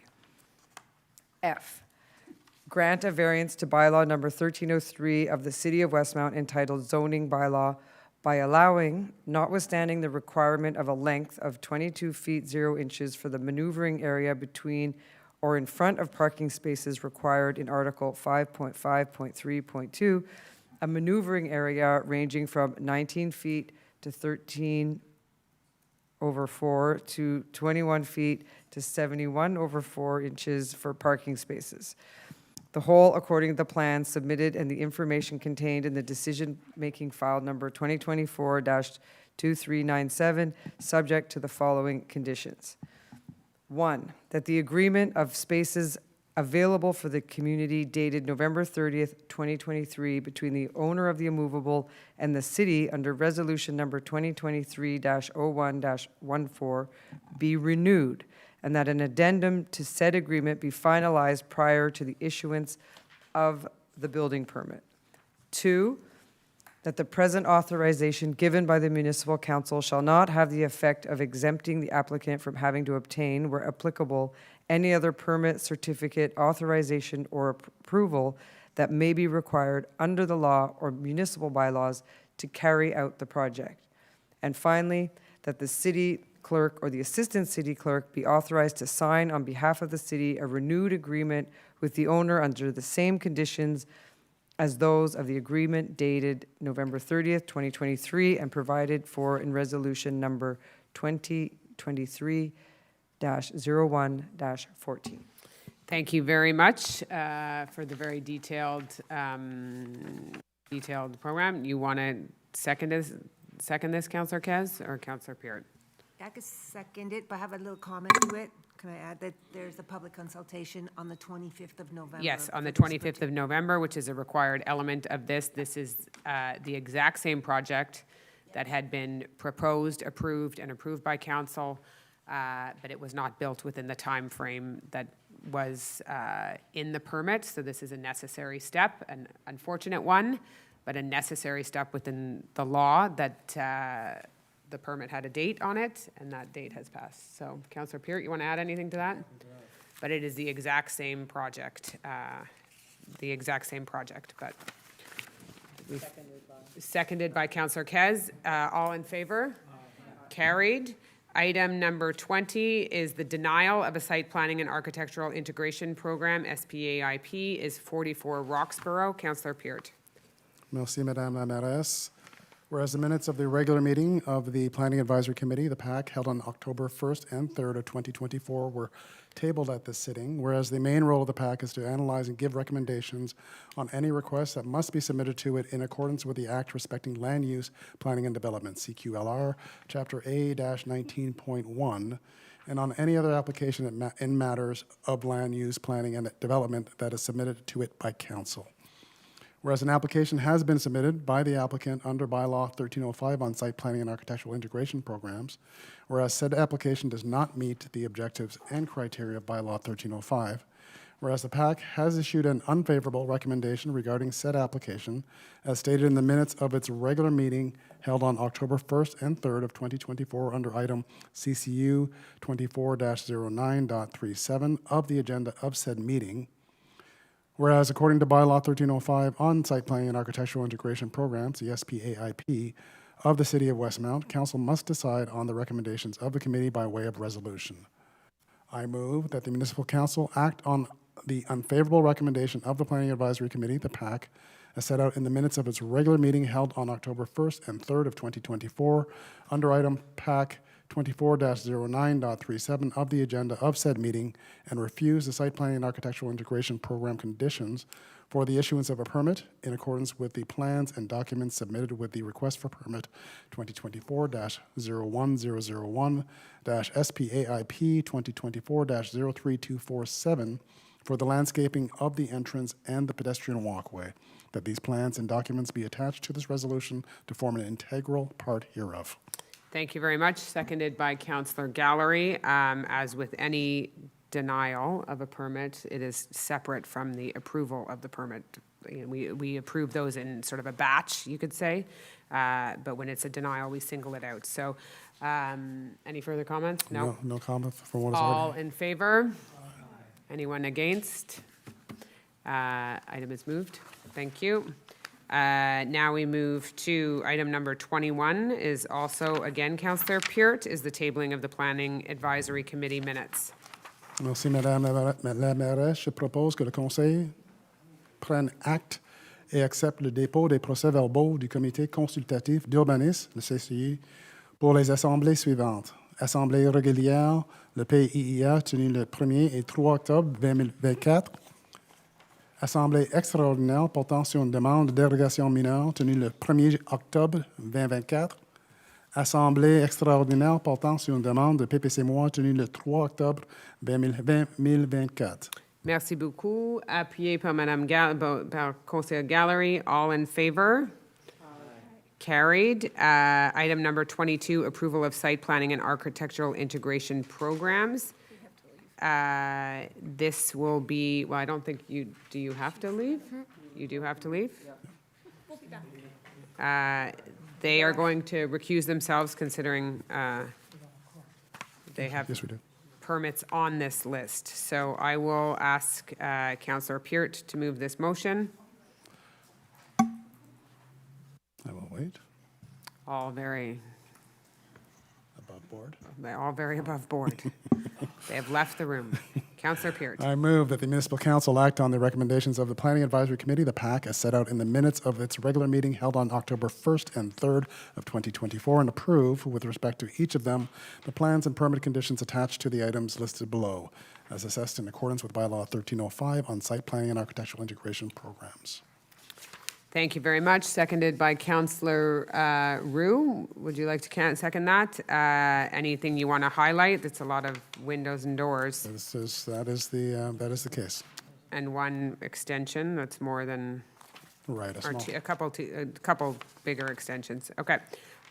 Seconded by Councillor Roux. All in favor? Aye. Carried. And now we move to new business, and they can come back in. On est maintenant aux affaires nouvelles. On est presque fini. Donc, c'est M. Chamy. C'est la nomination chef de division ingénierie à Hydro Westmount. Thank you, Madam Mayor. I move that Victor Sanchez be appointed to the position of Head of Division of Electrical Distribution, Engineering of Hydro Westmount Department, Grade 6, effective November 25th, 2024, in accordance with the salary recommendations stipulated in the decision-making file 2024-2418, and according to the terms provided for in the working conditions and remuneration of management personnel. That this appointment be on a permanent basis once Monsieur Sanchez has completed a probationary period in accordance with Section 2 of the working conditions and remuneration of management personnel. Merci beaucoup. Appuyé par Madame Roux. Any further comments? Welcome aboard. Congratulations, Mr. Sanchez. All in favor? Carried.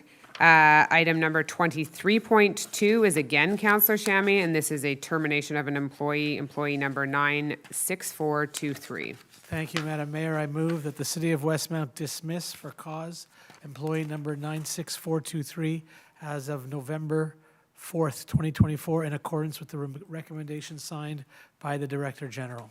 Thank you very much. Seconded by Councillor Peart. All in favor? Aye. Carried. Item number 23.3 is modification of a contract, reinforcement of municipal garage. Is Councillor Bostock. I move that the contract awarded to Oslo Construction, Inc. for the structural enforcement of the municipal garage number 3, resolution number 2023-12-321, be modified and increased to a maximum amount of $303,354.35, including taxes, that an additional expenditure be authorized in the amount of $20,099.01, including taxes for said contract, and to allocate this expenditure in accordance with the financial information included in the decision-making file numbers 2023-2074 and 2024-2410. Thank you very much. Seconded by Councillor Aronson. Any further comments? No. No? All in favor? Carried. This is the last item on the agenda tonight is 23.4, call for public tenders repairing of alleyways in the city of Westmount, PUB 2024-048, which we welcome news to those in those alleyways. Councillor Peart. Thank you, Madame la Mairesse. I move to authorize an expenditure in the amount of $1,609,169.66, including tax credits for the repairing of alleyways in the City of Westmount, public tender number PUB-2024-048, to award to Les Entreprises Vantec, Inc. the contract for this purpose at its bid price for a maximum amount of $1,762,250.57, including taxes, the whole in conformity with the contractual documents of the public call for tenders PUB-2024-048, to allocate this expenditure in accordance with the financial information included in the decision-making file number 2023-2413. Thank you very much. Seconded by Councillor Kez. Any further comments? As I mentioned before in the council reports, these are for 3 sections of lanes. I don't have the list in front of me for the areas that they bound, but it is a welcome addition in the late in the season. And if we don't get it done this year, we will get it done next year. Yeah. So this is in addition to our, in addition to the work that we had undertaken this year. So we hope the weather agrees or cooperates for the month of November, so that they can get done. So that brings the agenda to an end, and we'll now move to, so seconded by Councillor Kez. All in favor? Aye. Carried. We now move to the second question period.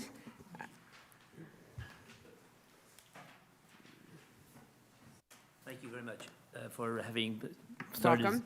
to solve the problem. I have a few questions for our Councillor number 1, Mr. D'Amico. We've asked him on numerous occasions to get involved with this project. None of us were able to connect to get some information. I'm trying to find out what is the rationale for being the person only one who did not vote for this obvious thing. Is there any reason why he didn't call us? Can I be reassured that he didn't discuss this issue with the owner of the house? So typically the questions go through me, and the question is very clearly directed at Mr. D'Amico, Yes. and I cannot answer on his behalf. Mr. D'Amico. So I did respond to you in an email. I asked for information regarding the follow-up information regarding this file. This is a very lengthy file. I never received the information, therefore I let you meet with the mayor, who has all the information. So I felt it would be more efficient if you met with the mayor, which you did meet. You did meet with the mayor. Not about this. No. Anyways. Why did we not meet with you is what the issue. You were on the CC for every letter I sent to the mayor and something. Yes. And I never got, if you tell me that you said something. I sent you an email. I can call us? Did you call us? Did you? I can dig the email for you. I've always responded to your phone calls. Well, all 3 of us we said, why doesn't he answer us?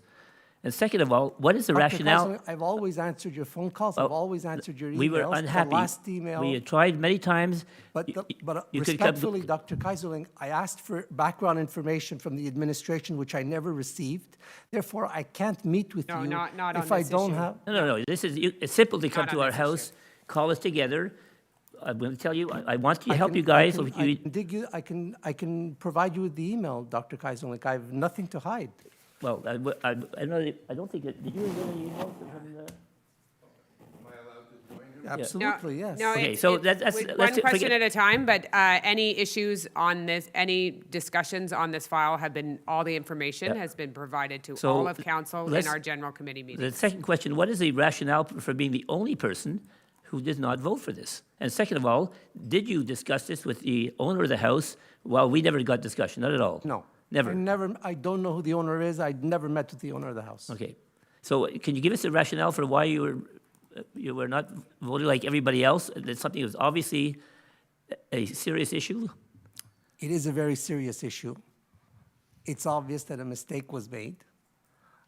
Unfortunately, I'm uncomfortable discussing this issue because it could be before the courts.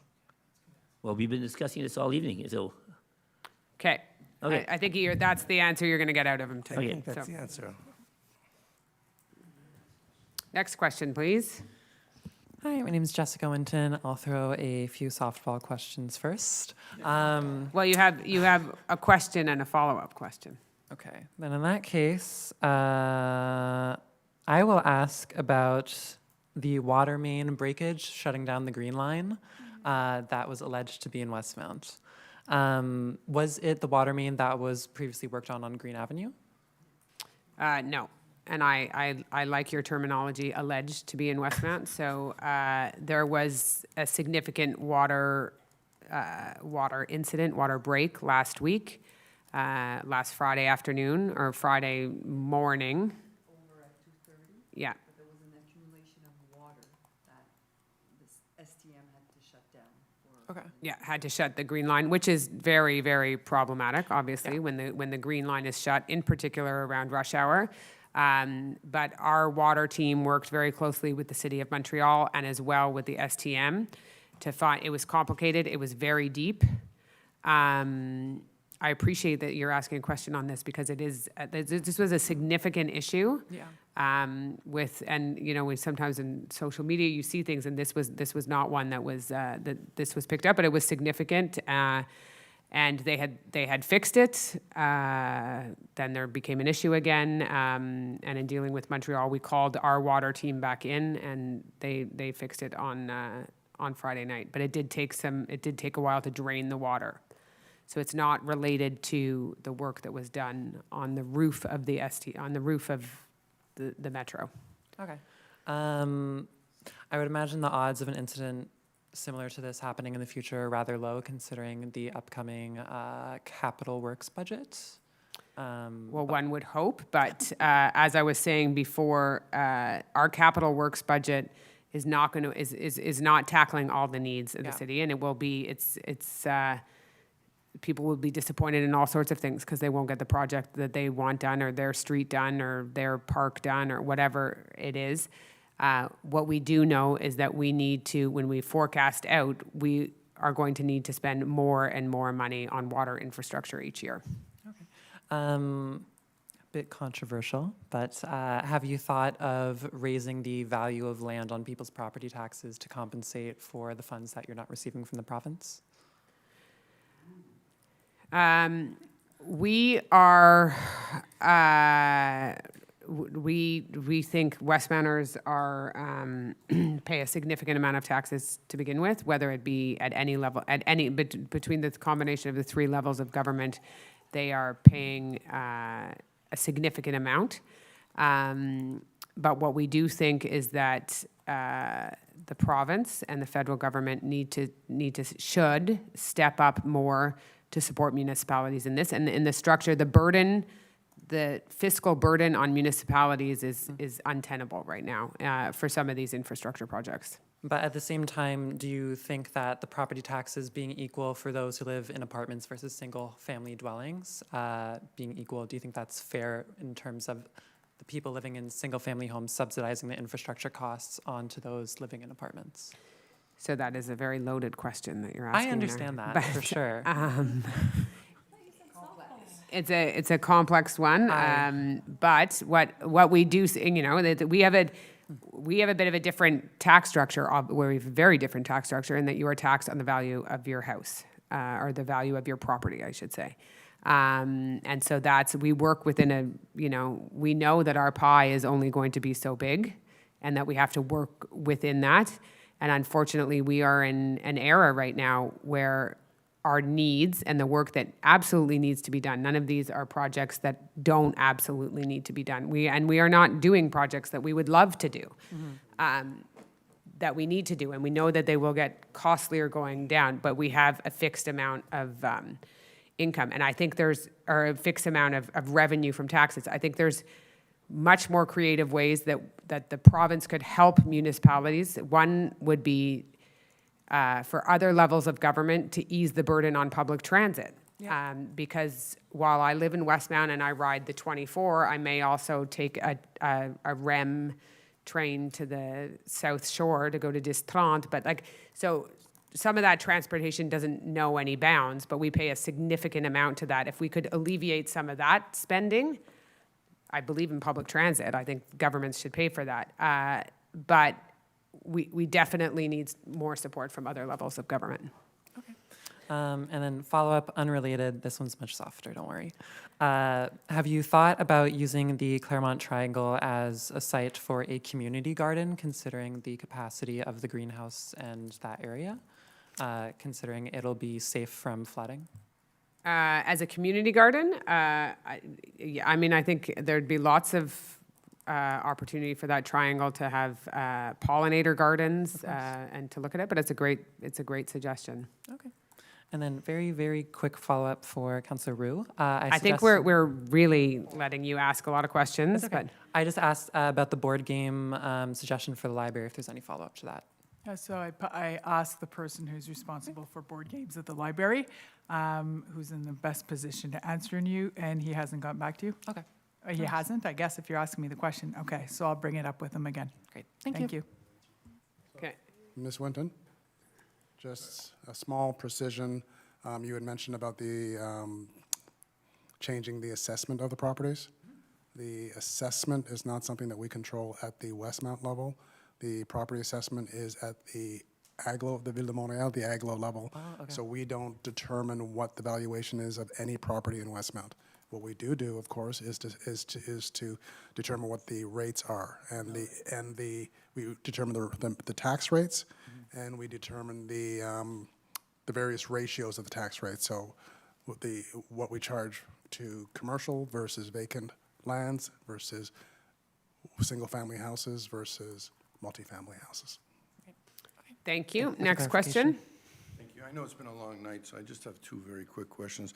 The first one is following up on what Dr. Kaiserlink was asking from Antonio D'Amico, District 1. May I ask the question before you answer it? Thank you. Dr. Kaiserlink had asked if you had spoken with Mr. Presti, and you said no. I'm just wondering if you could go on the record. Have you spoken to any of Mr. Presti's representatives? So it was in the newspaper, there were 3 votes on it, and you weren't aware of what was going on in your district? So here's my follow-up question, if you don't mind. If you could talk to him, I'm talking to you now. I believe it's my turn at the podium. Would it be okay if I ask you my follow-up question? Okay, so can we have your question? Because we've got another question behind you. If you had no idea about the 3 votes or what was going on in our district or spoke to anybody who was affected, how are you representing your constituents? Which 3 votes are you referring to? I'm speaking about 17 Bellevue, the vote you abstained from. Yes. So if you didn't speak to any of the people who were affected by this, and you weren't even aware of the individual's name, that's what you said today. I'm repeating your words. I do not know who the owner is. You were not aware of the owner and not aware of any of the affected neighbors. And you didn't speak to anybody. Of course, the affected neighbors, I have your email. I have I responded to you on June 20th. You never spoke with me. No, but you were CC'd on the email. So how do you represent us? Like, how are you doing your job if you're not talking to anybody? No, but I will answer your I don't question. think this is the most appropriate format for this. Fair enough. Thank you very much. I can answer the question. No, I appreciate your question. You're my resident. I'm going to answer your question. Then you should have talked to us if we're your constituents. Well, I did. On June 20th, I sent you an email. You were CC'd on the email, and I asked information from the administration regarding backup information on this file, so I could have an intelligent. You didn't even know the fellow's name before you abstained. Okay, I so never we're not got going to the do information questions from the administration. So from how the do chairs. you want me? Okay, but no, but we're how gonna- can I have a discussion? I don't with think you this if is I the don't have most- the information. I'm sorry. not productive, but thank you very much for coming tonight. And if you'll readily find a copy of this motion number 8, or I can give you my copy if you want. So, next question.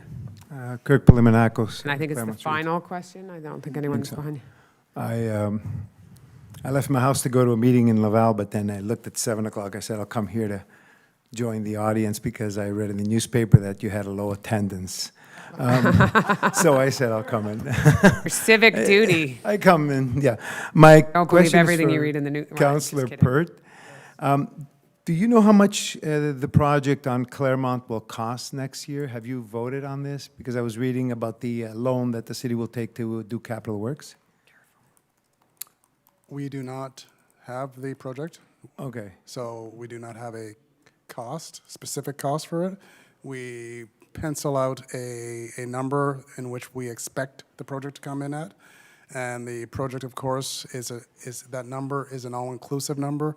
It includes all the professional services. It would include the works itself. It includes the hydro works as well. So it is not a number that we publish. It is not a number that we communicate. For this, also for the simple reason that because that number covers many different things. Right. We do not want to. What's the word? Misrepresent. Not misrepresent. Don't want to skew the possible bidders. The bids when they come in. So we don't when they want to come in. pre-advise the bidders what it is that we plan to spend. The reason I was What we asking- can say, not to interrupt you, but what we can say is that the Claremont reconstruction for next year, Claremont and Lorraine, will be our most significant item on our capital works budget. And in comparison to any monies that will have been spent for a pilot project, the share that the pilot project represents is a small fraction. Yeah, I've heard a figure when we were last time, it was around 7 million. I wanted to see how close you would be to the actual cost when it ends. So- That's what I was just asking. So, sometimes to the you credit never to the know. credit of our administration, historically we've been quite good with our with the prices that we expect for the projects, and when they come in, that they are generally on target. Again, this is a project that would be awarded in 2025.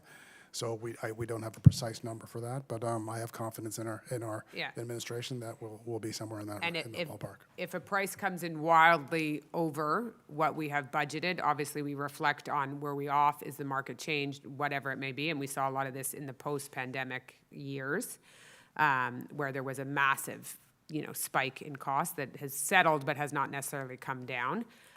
So if it were 40% over what we had budgeted, obviously we're going to reflect on, do we do this now? Is there a reason for it? Is it a lack of materials that are available? Things like that, where we've had that in the past. But we also hope, and this is part of our planning process, we have tabled our capital works budget much earlier than we ever have before, I think. I mean, typically it's more towards the end of November.